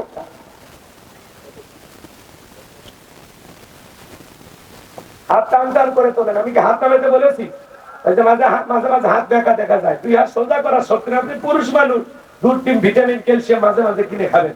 একেবারে দুর্বল হলে চলতে পারবেন না। সোজা করেন, সোজা করেন, সোজা করেন। কেউ হাত নামাবেন না। আমার আল্লাহ রাব্বুল আলামিন বলেন, ইন্নাল্লাহা আশতারা মিনাল মুমিনিনা আনফুসাহুম ওয়া আমওয়ালাহুম বিআন্না লাহুমুল জান্নাহ। সূরা তাওবার 111 নম্বর আয়াতে আল্লাহ রাব্বুল আলামিন জানিয়ে দিয়েছেন, নিশ্চয়ই মুমিন বান্দাদের জান মাল আমি আল্লাহ ক্রয় করে নিয়েছি, বিনিময়ে দেব জান্নাত। বলুন সুবহানাল্লাহ। তাহলে বলেন তো বান্দারা, আপনার আমার জীবনের মালিক কে? এই কুড়িগ্রামের যুবকেরা ভালো করে বলো তো, এই জীবনের মালিক কে? প্রেম করবার প্রেমিকাকে পার্কে নিয়ে যা ডায়লগ দিবা, এই জীবন তোমার, তুমি শুধু আমার। ওরে হাইব্রিড জীবন। এই জীবনের মালিক কে? আপনার আমার সম্পদের মালিক কে? আল্লাহর দেয়া জীবন, আল্লাহর দেয়া সম্পদ আল্লাহর পথে খরচ করতে রাজি আছেন তো মুসলমান? রাজি আছেন তো ইনশাআল্লাহ? বাম হাত নামান, শুধু ডান হাত তুলে রাখেন, শুধু ডান হাত। আল্লাহ রাব্বুল আলামিন বলেন, ইল্লা আসহাবাল ইয়ামিন ফি জান্নাতি ইয়াতাসাআলুন। ডানপন্থী যারা জান্নাতের বাগানে থাকবে তারা, ডানপন্থী যারা আল্লাহর প্রিয় তারা। কোনো কথা হবে না। কিছুক্ষণ আগে বলেন, হুজুর জীবন দিতে রাজি, রক্ত দিতে রাজি। আপাতত জীবন রক্ত দুইটার কোনোটাই দিতে হবে না। ডান হাতটা পকেটের ভিতর ঢুকে দিয়া সে যা পারেন, যতটুকু পারেন এই মাদ্রাসার জন্য, মাহফিলের জন্য প্রাণ ভরে দান করবেন। আমার ভাইয়েরা, যে কথা আমি বলতে চাচ্ছিলাম, বিশ্ব নবী তখন সাহাবায়ে কেরামদের সামনে তিলাওয়াত করে শুনিয়ে দিলেন। আমার আল্লাহ রাব্বুল আলামিন বলেন, ইন্না আ'তাইনাকাল কাউসার। আল্লাহু আকবার। আমার আল্লাহ রাব্বুল আলামিন ডেকে বলেন, অবশ্যই আমি আল্লাহ পাক আপনাকে হাউজে কাউসার দান করেছি। আল্লাহু আকবার বলেন। ইন্না আ'তাইনাকাল কাউসার, নিশ্চয়ই আমি আল্লাহ পাক আপনাকে হাউজে কাউসার দান করেছি। এ বাজার গো আমার, পৃথিবীর অন্য কোন পয়গম্বরকে আল্লাহ পাক হাউজে কাউসার দান করেন নাই। আপনার আমার নবীকে আল্লাহ পাক হাউজে কাউসার গিফট করেছেন। এই হাউজে কাউসারের পানি দুধের মতো সাদা, মধুর চাইতে মিষ্টি, পানির চাইতে ক্লিয়ার। ওই কঠিন কিয়ামতের ময়দানে যেদিন বিচার দিবস কায়েম হয়ে যাবে, বিচার দিবসের একদিন হবে 50,000 বছরের সমান। যেদিন সূর্য সহাত মাথার উপরে চলে আসবে বাজান, যেদিন বেঈমানদের জিহ্বা কুকুরের মতো ঝুলে আসবে নাবি পর্যন্ত, যেদিন জমিন হবে তামার জমিন, পাহাড় পর্বত নদী না, খালবিল বিল্ডিং আমারত কোনো কিছু থাকবে না। কুল্লু মান আলাইহা ফান, পৃথিবীর সবকিছু আল্লাহ তাআলা ধ্বংস করে দেবেন। ওই কঠিন কিয়ামতের ময়দানে যেদিন মা তার সন্তানের পরিচয় দিবে না, স্বামী স্ত্রী পরিচয় দিবে না, ভাই ভাইয়ের পরিচয় দিবে না। ওই কঠিন কিয়ামতের ময়দানে যেদিন আল্লাহর আরশের ছায়া ছাড়া আর কোনো ছায়া থাকবে না, আল্লাহর আরশের নিচে আল্লাহ পাক শাস্তিরুনি মানুষকে ছায়া দান করবেন। ওই শাস্তিরুনির মানুষকে আল্লাহ তাআলা আরশের নিচে ছায়া দান করবেন। কিয়ামতের মাঠে আল্লাহ তৈরি করা এটা হবে ভিআইপি গ্যালারি, সেখানে বৈশা তারা কিয়ামতের ফাইনাল খেলা উপভোগ করবেন। বলুন আল্লাহু আকবার। মানুষ হাসরের ময়দানে পানি পানি বলে চিৎকার মারবে। দলে দলে মানুষ যখন বিশ্ব নবীর কাছে যাবেন হাউজে কাউসারের পানি পান করার জন্য, আমার ভাইয়েরা, কিছু মানুষের চোখের সামনে আল্লাহ তাআলা পর্দার আবরণ করে দিবেন, সংখ্যা কমে যাবে।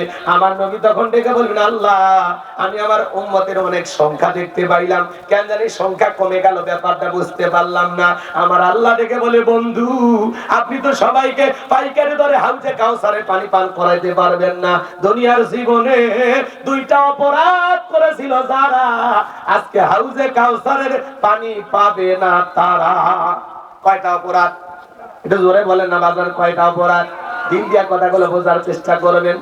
হযরত আবু বকর সিদ্দিক পিয়ালাগুলো ভরা দিবেন, মাঝখানে দাঁড়িয়ে থাকবেন হযরত ওমর নিয়ে বিশ্ব নবীর হাতে দিবেন। আর নবীজি তার আদরের উম্মতদেরকে খুঁজে খুঁজে কঠিন কিয়ামতের ময়দানে হাউজে কাউসারের পানি পান করায়া আপ্যায়ন করবে।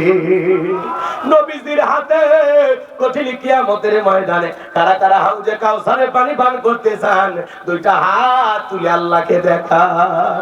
আল্লাহ আমাদের সবাইকে নবীজির হাতে হাউজে কাউসারের পিয়ালার পানি পান করার তৌফিক দান করিও। একটু জোরে বলেন আমিন। আল্লাহ সেই সৌভাগ্যবান ব্যক্তিদের তালিকা আমাদের নামগুলো লিখে নাও, জোরে বলেন আমিন। হাত নামান, হাত নামান। আমার ভাইয়েরা দিন দিয়ে কথাগুলো বোঝার চেষ্টা করবেন।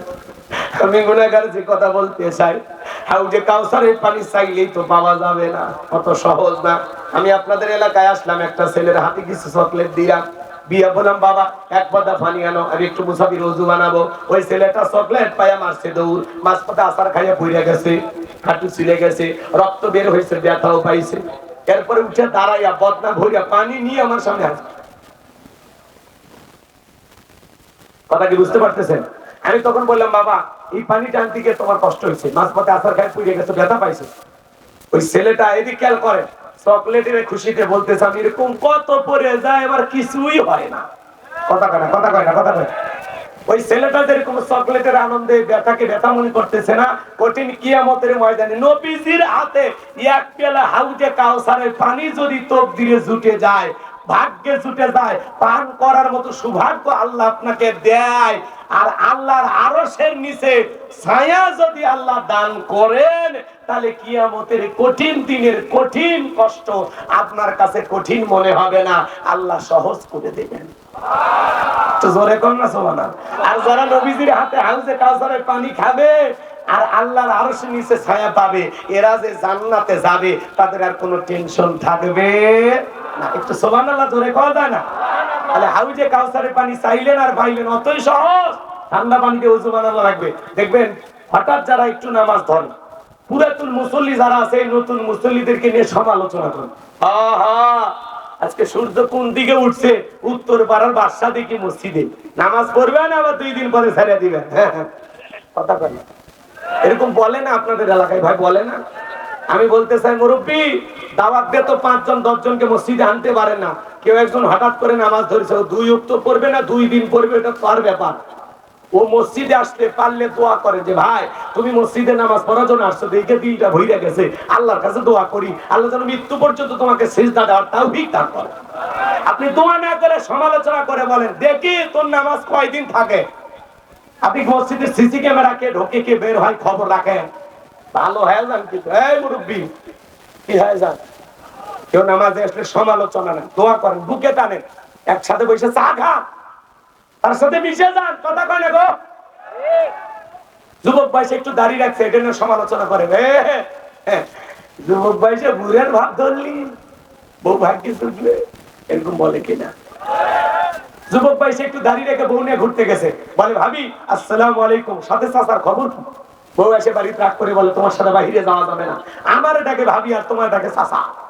যেই বউ নবীর সুন্নত দাড়িকে মহব্বত করে না, ওই বউ আপনাকে 100% ভালোবাসা দিতে পারে না। আমরা তো এই দাড়ি রাখছি মদিনাওয়ালাকে ভালোবাসা। আরে ভালোবাসা জোরে কর না ভাই। টুপি খোলা যা, জুব্বা পাঞ্জাবি খোলা যা, কিন্তু দাড়ি এমন একটা সুন্নত 24টা ঘন্টায় শরীরে লাইগা থাকে, খোলা যায়। কি সুন্নতের মহব্বত! পুরুষের আসল সৌন্দর্য দাড়ি, দাড়ি, কথা কয় না? একেবারে কাটে ক্লিন শেপ মারে, একটা হিজড়ের মতো, কথা কয় না কেন? 50-60 বছর বয়স হয়ে গেছে, চামড়া ঝরে গেছে, সেলুনের যে চুল কাটে নাপি, ও চামড়া দিয়ে পিলাস দিয়ে চামড়া টান নিয়ে সেভ করে দেয়, কথা কয় ঠিক না? এই জন্য খবরদার, নবীজিকে যারা মহব্বত করো যুবক, দাড়িতে বিলেট লাগাবো না, খুর লাগাবো না, মনে থাকবে তো ইনশাআল্লাহ। কোন কোন যুবক আছে নবীর মহব্বতে দাড়ি রাখবা, আজকের পর থেকে জীবনে আর কোনোদিন দাড়ি কাটবা না। বাপের বেটা হয়ে থাকলে হাত তুলে দেখাও, দাড়ি রাখবা তো ইনশাআল্লাহ। আল্লাহ এই যুবকদের পরিবর্তন করে দেন, জোরে বলেন আমি। হাত নামান আমার ভাইয়েরা। হাউজে কাউসারের পানি চাইলেন আর পাইলেন অত সহজ না। হাউজে কাউসারের পানি পান করতে গেলে কাজ করতে হবে দুইটি, জোরে বলেন কয়টি? সবাই দুইটা আঙ্গুল তুলে বলেন তো, কাজ করতে হবে কয়টি? আরো জোরে লিল্লাহে তাকবীর। আল্লাহ তাআলা সেটা 2 নাম্বার আয়াতে জানিয়ে দিলেন। জবান ছেড়ে সবাই বলুন ফাসাল্লিলি রাব্বিকা ওয়ানহার, ফাসাল্লিলি রাব্বিকা ওয়ানহার। 1 নাম্বার হলো ফাসাল্লিলি রাব্বিকা, রবের উদ্দেশ্যে সালাত আদায় করা লাগবে। নামাজ হবে একমাত্র কার জন্য? আরেকটু জোরে বলেন কার জন্য? ইন্না সালাতি ওয়া নুসুকি ওয়া মাহইয়ায়া ওয়া মামাতি লিল্লাহি রাব্বিল আলামিন। সূরা আনআম আয়াত নাম্বার 162। আল্লাহ রাব্বুল আলামিন দেখে বলেন নবীজি আপনি বলুন আমার নামাজ, আমার কুরবানি, আমার জীবন, আমার মরণ লিল্লাহি রাব্বিল আলামিন, আসমান জমিনের প্রতিপালকের জন্য। তাহলে মুমিন জীবনের সব ইবাদত হবে একমাত্র আল্লাহ তাআলাকে রাজি খুশি করার জন্য। কথা বলেন ঠিক কি না? রাগ করতেছেন মনে হয় আপনারা, মন খারাপ করবেন না বাজান গো আমার, এইবার দিন দিয়া কথাগুলো বোঝেন। তাহলে হাউজে কাউসারের পানি পান করতে গেলে 1 নাম্বার কাজ কি? ফাসাল্লিলি রাব্বিকা, রবের উদ্দেশ্যে সালাত। নামাজ হবে একমাত্র আল্লাহ তাআলাকে রাজি খুশি করার জন্য। কথা বলে ঠিক কি না?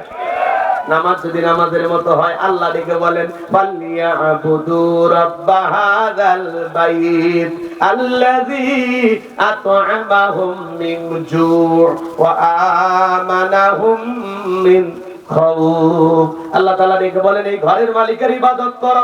ইবাদত যদি ইবাদতের মতো হয়, বান্দারে 5 ওয়াক্ত সালাতে মাথা নত করে আমি আল্লাহকে যদি সিজদার মতো সিজদা দিতে পারো, আমি আল্লাহ তোমাকে 2টা জিনিস দেব। যে বান্দা 5 ওয়াক্ত সালাতে মাথা নত করে আমি আল্লাহকে সিজদা দিবে, 1 নাম্বার সেই বান্দার জন্য আমি আল্লাহ রিজিকের ব্যবস্থা করে দেব। যে বান্দা 5 ওয়াক্ত সালাতে মাথা নত করবে, আমার আল্লাহ সেই বান্দাকে না খাওয়ায় রাখবে না। রিজিক দেওয়ার একমাত্র মালিক কে?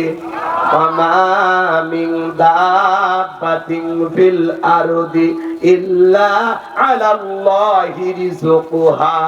আল্লাহ বলেন পৃথিবীতে এমন কোন বিচরণশীল প্রাণী নাই যার রিজিকের ব্যবস্থা আমি আল্লাহ আসমান থেকে করি না। ওই আটলান্টিক মহাসমুদ্রে 33,000 ফিট গভীরতায় পানি নিচে থাকা ছোট্ট একটা প্রাণী, তার রিজিকের ব্যবস্থা আমি আল্লাহ আসমান থেকে করি। বলুন আল্লাহু আকবার।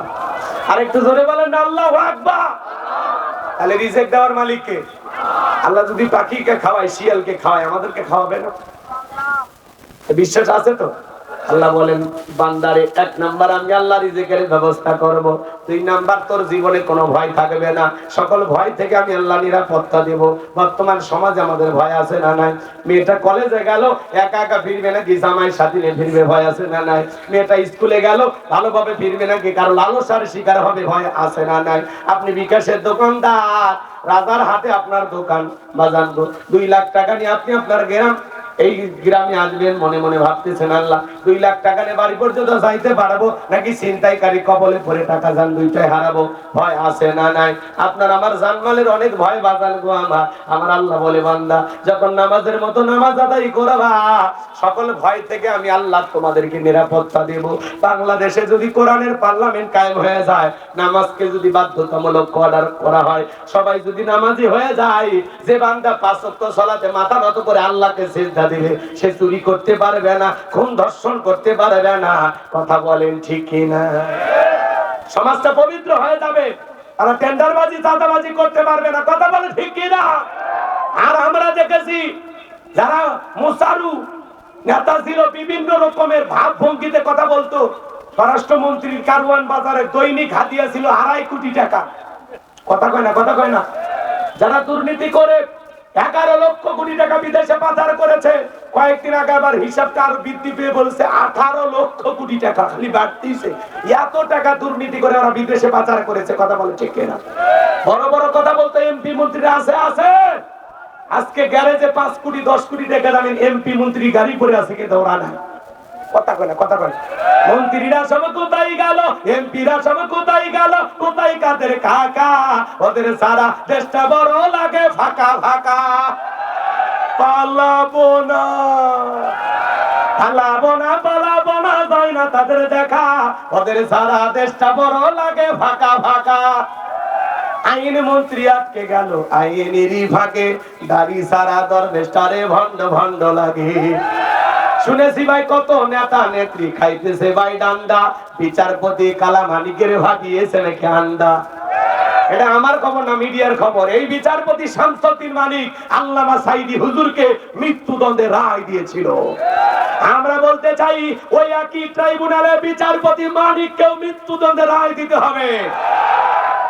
আমার ভাইয়েরা, এটিএন বাংলা নিউজ করা হয়েছে ভারতের ইশারায় আল্লামা সাইদিকে পরিকল্পিতভাবে হত্যা করা হয়েছে। দেখেন মিডিয়াতে যান। আমার ভাইয়েরা, সব গুমর ফাঁস হয়ে যাচ্ছে। আল্লামা সাইদি হুজুর কোরআনের মুফাসসির, দিনের দায়ী, 50 বছর কোরআনের তাফসীর করলেন, যেই সুন্দর হাসি দিলেন, এই মানুষ এইভাবে মারা যেতে পারে আমরা কল্পনা করতে পারি না। কথা বলে ঠিক কি না? আমার ভাইয়েরা, আল্লামা সাইদি হুজুরকে ওরা পরিকল্পিতভাবে হত্যা করেছে। আর শাহাদাতকে আল্লাহ কবুল করুন, জোরে বলুন আমিন। আর যারা হত্যা করেছে 1 বছরের মাথায় আল্লাহ সহ্য করে নাই, 1 বছরের মাথায় ওরা ক্ষমতার চেয়ার থেকে এখন পালিয়ে বেড়াচ্ছে। কার গায়ে হাত দিয়েছো? যে আলেমের কথা শুনে লক্ষ লক্ষ মানুষ পরিবর্তন হয়ে গেছে, যার ওয়াজ শুনে আমরা বক্তা। কথা কোন ঠিক কিনা? যাকে আমরা আইডল আদর্শ মনে করি, আল্লামা সাইদি হুজুরের হাতে হাত রেখে হাজার হাজার মানুষ কালেমা করে মুসলমান হয়েছে। পৃথিবীর 50টি দেশে যিনি কোরআনের তাফসীর করলেন, যার জন্য খানায় কাবার দরজা খুলে দেওয়া হয়, সেই মানুষটাকে তোমরা এইভাবে পরিকল্পনা করে বিদায় করেছো। আল্লাহ সহ্য করে নাই, আল্লাহ সহ্য করে নাই। ওদের ক্ষমতার চেয়ার ভেঙে তছনছ হয়ে গেছে, ওরা আর জীবনে ক্ষমতার চেয়ারে বসতে পারবে না। এটা আমার মন বলে। এখন আপনাদের মন কি বলে আমি জানি না। খোলস পাল্টাবেন না, ভালো হয় না। রাগ করতেছেন আপনারা? ওই বিচারপতি মালিকের মৃত্যুদণ্ডের রায় দেওয়ার দরকার আছে না? 116 জন আলিমের তালিকা করে দুদকের কাছে জমা দিয়েছিল। আমার মতো গাইবান্ধার ভাঙ্গা বক্তার রোল নাম্বার ছিল 23। আমার রোল নাম্বার কত ছিল? কথা কয় না? আপনারা চেনেন না, ওরা ঠিকই ছিল। জিনিসটা কি? বক্তব্যের ধারা ছিল দেখেই তো ওরা তালিকা করছে সমস্ত বক্তাদের। রাগ করবেন না, যারা আলিম তালিকা করেছিল আজকে বিনা তালিকা ওরা জেলখানে। কথা কোন ঠিক না? পলকের ঝলক গেল, পলকের ঝলক গেল, থামিয়ে নেটের চাকা, ওদের সারা দেশটা বড় লাগে ফাঁকা ফাঁকা। কোথায় গেল সংসদেতে মমতাজের গান, কোথায় গেল হযরত বলা শামীম ওসমান। শামীম ওসমান 70 রাকাত তাহাজ্জুদ পড়তো, বিরাট বড় আল্লাহর ওলি, বাংলাদেশের জিন্দা শাহজালাল। কথা কোন ঠিক কিনা? কিন্তু 5 তারিখে ভাগ্যে কি আছে আল্লাহর ওলিরা জানতো না। এদের টার্গেট ছিল 41 সাল। আমার যিনি ম্যাডাম ছিল উনি বলে আমরা 100 বছরের প্ল্যান করছি। কি স্বপ্ন, কথা কয় না কে? 70 রাকাত তাহাজ্জুদ পড়তো, আল্লাহর ওলি দাবি করতো। 5 তারিখে ভাগ্যে কি আছে আল্লাহর ওলিরা জানে না, রাবিয়া বস্ত্রীরা জানে না। কথা কোন ঠিক কিনা?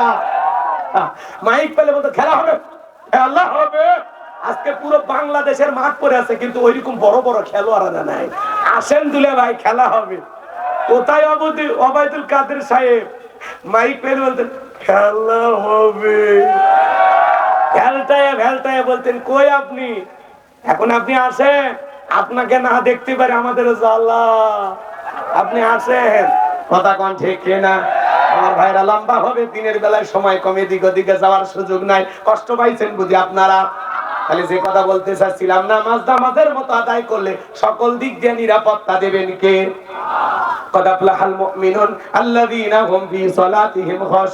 অবশ্যই মুমিনেরা সফল যারা নিজেদের সালাত বিনয়ের সহিত নম্রতার সহিত আল্লাহর ভয় নিয়ে আদায় করে। আল্লাহর ভয়ে 5 ওয়াক্ত সালাত কারা কারা আদায় করবেন? 2 হাত তুলে আল্লাহকে দেখান। আল্লাহ আমাদের সবাইকে 5 ওয়াক্ত নামাজি বানায় দেন। জোরে বলেন আমিন। ভাই হাত তোলার মধ্যে সীমাবদ্ধ থাকবে না, সত্যি নামাজ পড়বেন, পড়বেন তো ইনশাআল্লাহ। সাদিক কোথায়? হাত নামান, হাত নামান, হাত নামান। যদি পারেন আপনারা আমার লেখা একটা বই পাবেন গাড়িতে গেলে, অথবা মোনাজাতের পরে মঞ্চে পাবেন। 50 টাকা হাত দিয়ে বইটা সংগ্রহ করবেন। বইটার নাম হলো শেষ বিদায়। একজন মানুষ মারা গেলে নবীজির তরিকায় কিভাবে বিদায় করতে হয়, মৃত ব্যক্তিকে চুমা খাওয়া জায়েজ না হারাম, স্বামী স্ত্রী মারা গেলে একে অপরকে গোসল করায় দিতে পারবে কিনা, স্বামী স্ত্রী মারা গেলে একে অপরকে চুম্বন করতে পারবে কিনা, খুব গুরুত্বপূর্ণ অনেক কথা লেখা আছে। আত্মহত্যা করে মারা গেলে তার জানাজায় যাওয়া যাবে কিনা, জান্নাত জাহান্নাম আখিরাত সম্পর্কে, কবরের সলজব সম্পর্কে খুবই গুরুত্বপূর্ণ। 76 পৃষ্ঠার বই, 2টা গজল লেখা আছে, বিশেষ কিছু দোয়া আছে। আমার মাদ্রাসার ঠিকানা, মোবাইল নাম্বার সব বইটার ভিতরে দেওয়া আছে। যদি পারেন আপনারা স্মৃতি মনে করে নিয়ে যাবেন ইনশাআল্লাহ। যুবক তো এগুলো পড়বে না, ওরা পরে উপন্যাস, প্রেম কেন কাঁদায়, যৌবনের মৌবনে অভিশপ্ত রাত, মিলন হবে কতদিনে, মরণের পরে। এ যুবকে আজে বাজে উপন্যাস কিনলে চরিত্র ধ্বংস হয়ে যাবে। কথা ডেকে না পারলে প্রত্যেকটা মুসলমানের ঘরে যেন একটা সিরাত গ্রন্থ থাকে। নবীজির জীবনের শুরু থেকে শেষ পর্যন্ত প্রত্যেকটা মুসলমানকে জানতে হবে। কথা বলে দেখেন, মাওলানা তারিক জামিরের চোখে দেখা কবরে আযাব, এগুলো পড়বা। কোরআন সুন্নাহর কিতাব ভালো ভালো অনেক আছে, পড়বা। তোমরা নিজের জীবনকে পরিবর্তন করে দিবেন কে? তাহলে হাউজে কাউসারের পানি পান করতে গেলে ফাসাল্লি লিরাব্বিকা, 1 নাম্বার রবের উদ্দেশ্যে সালাত আদায় করা, আর 2 নাম্বার হলো ওয়ানহার। ওয়ানহার মানে কুরবানি করা, নিজের আমিত্বকে কুরবানি করা, অহংকারকে কুরবানি করা, নিজের ভিতরে থাকা পশুসুলভ আচরণকে কুরবানি করা। কুরবানি হয়েছে শহীদ আবু সাঈদ দেশের জন্য। কথা বলেন, কুরবানি হয়েছে মুগ্ধ, এগুলো হলো কুরবানি। কথা বলে ঠিক কিনা? এদিক খেয়াল করেন, কুরবানি করা মানে ত্যাগ করা, উৎসর্গ করা, স্যাক্রিফাইস করা, বিলিয়ে দেয়া, বন্টন করা। ভোগের নাম কুরবানি নয়, ত্যাগের নাম হলো কুরবানি। আল্লাহর জন্য জান মাল সবটুকু কুরবানি করতে হবে। কথা বলে ঠিক কিনা? আর আমরা এদিক খেয়াল করেন, অনহার মানে কুরবানি করা, পশু কুরবানি করে 7 জন ভাগে গরু কেনে, 4 জন দড়ি ধরে টানে, পিছন থেকে 3 জন ঠেলে। এমন একটা দুর্বল গরু কেনে যেই গরুর উপরে বয়স্ক ভাতা ওয়াজিব। কুরবানি স্থান পর্যন্ত হাঁটে দেওয়ার শক্তি নেই, কোলে করে নিয়ে যায়। হুজুর বলে ভাই এই দুর্বল গাভী সবাই করলে তো কুরবানি হবে না। ভাই হুজুর উপরে খালি হাড় গুলে দেখলেন, ভিতরে তো গোস্ত সেট করা আছে। কথা কথা কথা করে এরকম দুর্বল গাভী, এই গোস্তগুলো যখন আপনারা খাইতে যাবেন ভাই, টান দিবেন, এর থেকে রাজারহাট চলে দেবেন, ছেড়ে দিবেন, আবার আপনাদের গ্রামে চলে আসবেন। কি স্প্রিং করে, কথা কোন ঠিক কিনা? এজন্য ভাই এইগুলা গরু জবাই করলে কুরবানি হবে না। আল্লাহ বলেন তাসুরুন নাদির, চমৎকার একটা গাভী জবাই করো, আকর্ষণীয়, হুষ্ট পুষ্ট, দেখতে সুন্দর। কথা কয় না, কথা কয় না। যারা কুরবানি দিবেন 3টা জিনিস খেয়াল রাখবেন। এত কুরবানি ওয়াজ করার সুযোগ নাই, মসজিদের ইমাম সাহেব করবে। যারা কুরবানি দেবেন 1 নাম্বার নিয়ত সহি, কুরবানি আল্লাহর জন্য। তার জন্য। কথা কয় না। অনেকে বলে কুরবানি না দিলে ছেলে মেয়ে মানুষের গোস্ত দিকে তাকা থাকবে, মান সম্মান থাকবে না, জামাই বাড়িতে গোস্ত পাবেন না, যাবে না, ওদের কিস্তি তুলে হলে কুরবানি দেবে। ভাই হবি ও তুই দেখ সবাই আপনারা মুক্তি বলেন হবে? হবে না, ভয় পান কে? আমি আছি তো। কিস্তি তুলে কুরবানি দিলে হবে? হবে না। এদিক খেয়াল করেন। এক নাম্বার নিয়ত সহি, ইন্নামাল আমালু বিন্নিয়াত। প্রত্যেকটা কাজ নিয়তের উপরে নির্ভরশীল। আপনার নিয়ত যেমন কাজটাও তেমন হবে। নিয়ত সহি হলে কাজটাও সহি হবে, নিয়তে ভেজাল থাকলে কাজেও ভেজাল হবে। কথা কান ঠিক করে। এই জন্য আমরা নিয়তটা পরিষ্কার রাখবো যে এই কুরবানি আল্লাহর জন্য। সবাই করে তো ছেলে মেয়ে গোস্ত খাবে, আপনি খাবেন, গরিব দুঃখীকে দিয়ে খাবেন। আগে খাওয়ার নিয়তটা, কথা কয় না গো, আগে খাওয়ার নিয়তটা কি হয়েছে আপনার? ওই হাবিল কাবিলের মতো যদি সিস্টেম থাকতো, আগুন এসে পোড়ায় দিবে, যারটা কবুল হবে, তাহলে কি খাইতেন? আর ওই যদি সিস্টেম থাকতো, কত মানুষের কুরবানি পড়ে থাকতো, লজ্জায় সকালবেলা মুখ দেখানো যাইতো না। আল্লাহ বাঁচায়া দিছে। কথা কয় না গো, কে বাঁচাইছে? আল্লাহ। তাছাড়া বলতো হ্যাঁ গোলাম রাব্বানি টেকার মধ্যে ভেজাল আছে, হাদি সাহেবের টেকার মধ্যে ভেজাল আছে, সকালবেলা বাণিজ্য। এখন ওদের কুরবানির সময় অনেক সময় পেটে বাছুর বের হয়, ওটা নিয়ে সমালোচনা করেন। খবরদার এটা করবেন না, এটা করা যাবে না। যদি কোনো কারণে অসতর্কতা অবস্থায় বাছুর বের হয়, এটা নিয়ে কে রে তোর কে রে গাভীর ভিতর বলে 4টে বাছুর বের হয়েছে, এরকম সমালোচনা, এটা ইবাদত, এটা নিয়ে সমালোচনা করবেন। অনেকে কিন্তু করে। খবরদার, পেটে যদি অসতর্কতা অবস্থায় গাভীর পেটে বাছুর থাকে, সেটা যদি কোনো কারণে পরীক্ষা নিরীক্ষা করে দেখবেন, তারপরেও যদি অঘটন ঘটে, কোনো সমস্যা নেই, আপনার কুরবানি কবুল হবে। এটা নিয়ে কোনো সমালোচনা করার কোনো সুযোগ নাই, মনে থাকবে তো ইনশাল্লাহ। আমি অত ওই দিকে যাবো না। কুরবানি নিয়ে 56টা মাসালা দিতে হবে, ওই দিকে আছে, অত সময় আছে আমার হাতে। এদিকে খেয়াল করেন, আমি যে কথা বলতে চাচ্ছিলাম, 1 নাম্বার নিউজই কুরবানি আল্লাহ তাআলার জন্য। কার জন্য? আর 2 নাম্বার, ইনকামটা বৈধ হওয়া লাগবে, শুধু হালাল। আপনার ইনকাম হওয়া লাগবে বৈধ, বৈধ হালাল উপার্জনের টাকা থেকে কুরবানি দেওয়া লাগবে। সুদের টাকা, ঘুষের টাকা, হারাম টাকা দিয়ে কুরবানি দিলে কুরবানি কবুল হবে না।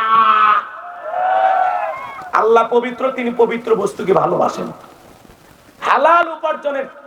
হালাল উপার্জনের থেকে সেখান থেকে কুরবানি দিবেন, পারবেন তো ইনশাআল্লাহ।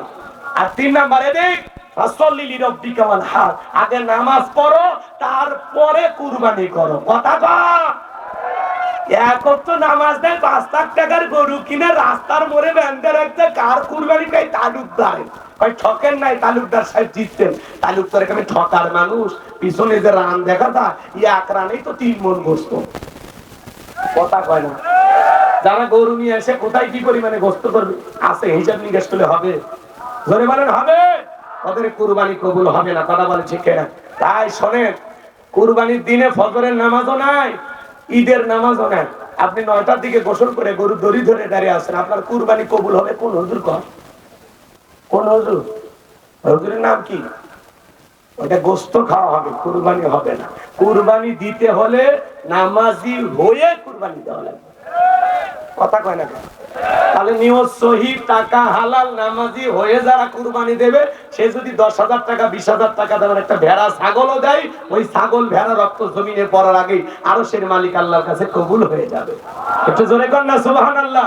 এইজন্য আল্লাহ বলেন, ওয়ালাকি ইয়ানালুহুত তাকওয়া মিনকুম। বান্দা কয় লাখ টাকার গরু দিলে ওইটা দেখি না, আমি দেখি তোর অন্তরে তাকওয়া, তোর অন্তরে যেইটা আছে আমি আল্লাহ সেইটাকে কবুল করব।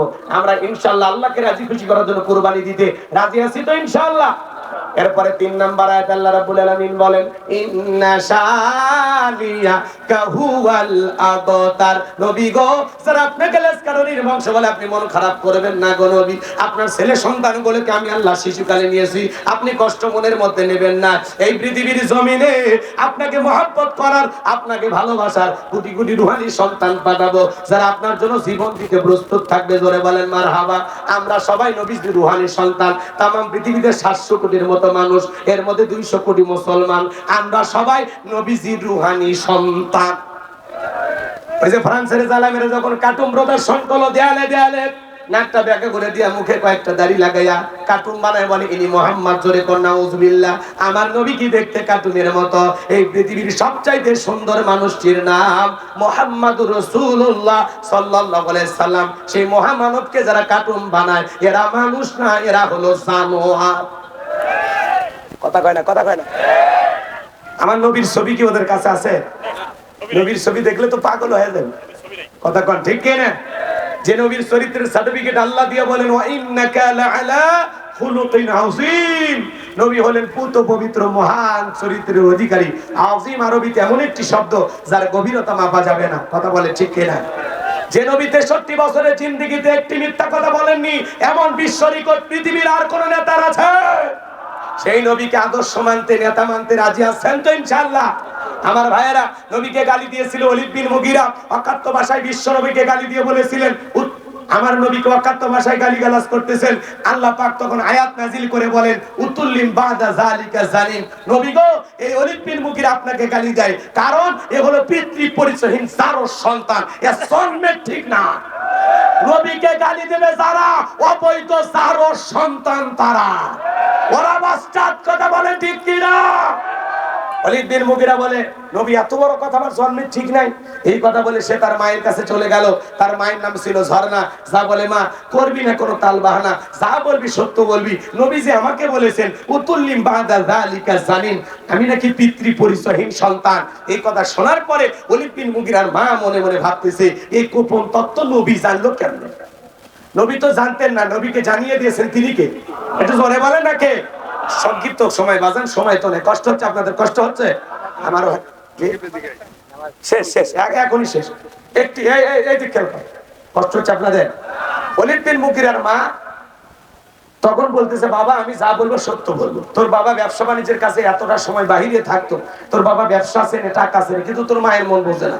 অনেক সময় দেখবেন ভাইরা যখন বিদেশে থাকে, দেবরেরা যা বাড়ির পাশে আন্দোলন করে আর বলে, ভাবি ভাইয়া তোমার বর, আমি যে দেবর, ভেবে দেখো ভাবি কার কত দাবি, ভাই গেছে মানলো সে, আমি তো দেশে আসি। কথা করে কথা করে। ভাবি রুমের ভিতরে ঢুকে বলে, ভাবি আপনার চেহারার দিকে তাকালে মনে হয় না যে আপনার বিয়ে হয়েছে। এই বদমাইশ, বিয়ে না হলে ভাবিটা কিস করে?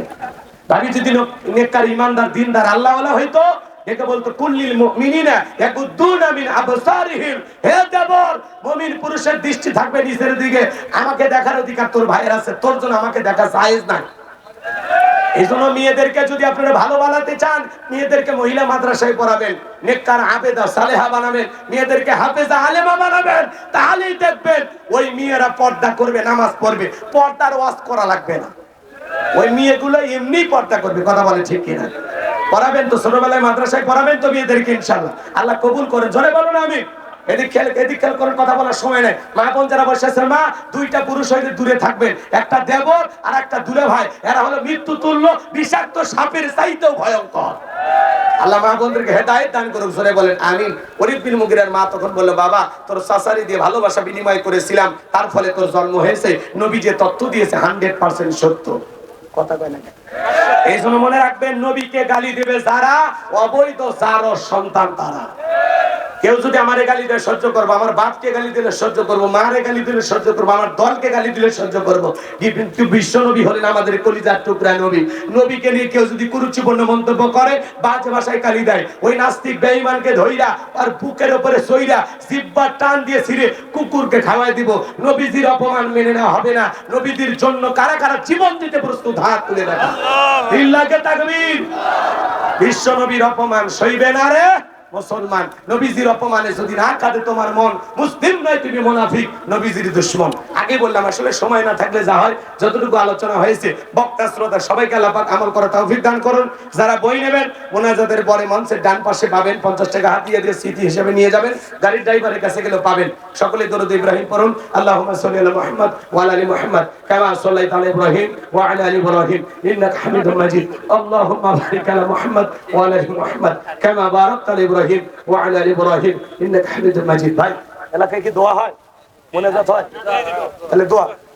আল্লাহুম্মা আমিন। রব্বানা যালামনা আনফুসানা ওয়া ইল্লাম তাগফির লানা ওয়া তারহামনা লানাকুনান্না মিনাল খাসিরিন। সুখদেব কেওয়ার পাড়া যুব সমাজের উদ্যোগে আজকের এই ফারজানা সাদিয়া নুরানি হাফিজিয়া মাদ্রাসার উপলক্ষে আজকের দিনের বেলা তাফসীরুল কোরআন মাহফিলের শ্রদ্ধাভাজন সভাপতি পর্যন্ত পৌঁছার তৌফিক দান করো। সবাইকে রহমতের চাদরে আবৃত করো। সূরা কাউসারের তাফসীর বুঝে বাস্তব জীবনে আমল করার তৌফিক দাও। দয়ার নবীর সাথে একই জান্নাতে কবুল করে নিও। নবীজির হাতে হাউজে কাউসারে পানি পান করার তৌফিক দান করো। কিয়ামতের ময়দানে তোমার আরশের নিচে ছায়া দান করিও।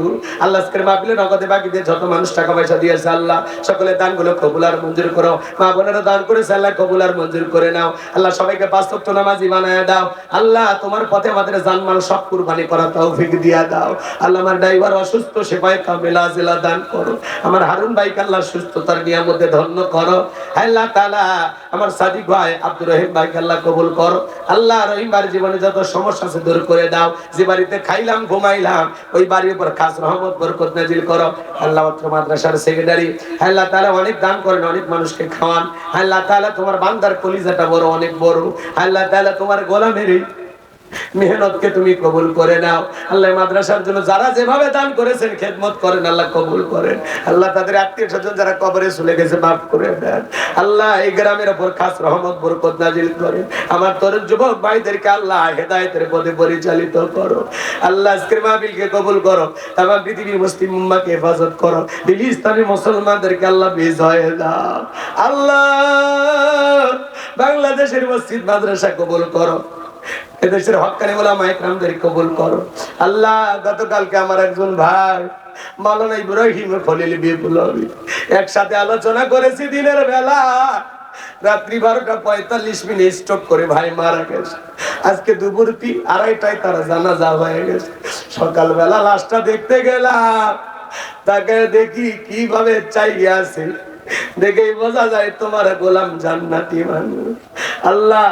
আমার ইব্রাহিম খলিল ভাইকে তুমি জান্নাতি হিসেবে কবুল করো আল্লাহ। তার জীবনের ত্রুটিগুলো মাফ করে দাও। বড় ভয় লাগে, এই তো কথা বললাম সন্ধ্যাবেলার মধ্যে লাশ হতে পারি, কাল সকালে আমার মৃত্যুর সংবাদটা ছড়িয়ে যেতে পারে। বড় ভয় লাগে গো আল্লাহ। মৃত্যু আসার আগে নেক আমল করা তৌফিক দিয়া দাও আল্লাহ। একবার সোনার মক্কা মদিনা আমাদেরকে কবুল করে নিও আল্লাহ তাআলা। আজকের দোয়াকে কবুল আর মঞ্জুর করে নাও আল্লাহ। মৃত্যুর সময় আমাদের সবার জবানে জারি করে দিও লা ইলাহা ইল্লাল্লাহু মুহাম্মাদুর রাসূলুল্লাহ সাল্লাল্লাহু আলাইহি ওয়াসাল্লাম। আসসালামু আলাইকুম ওয়া রাহমাতুল্লাহ।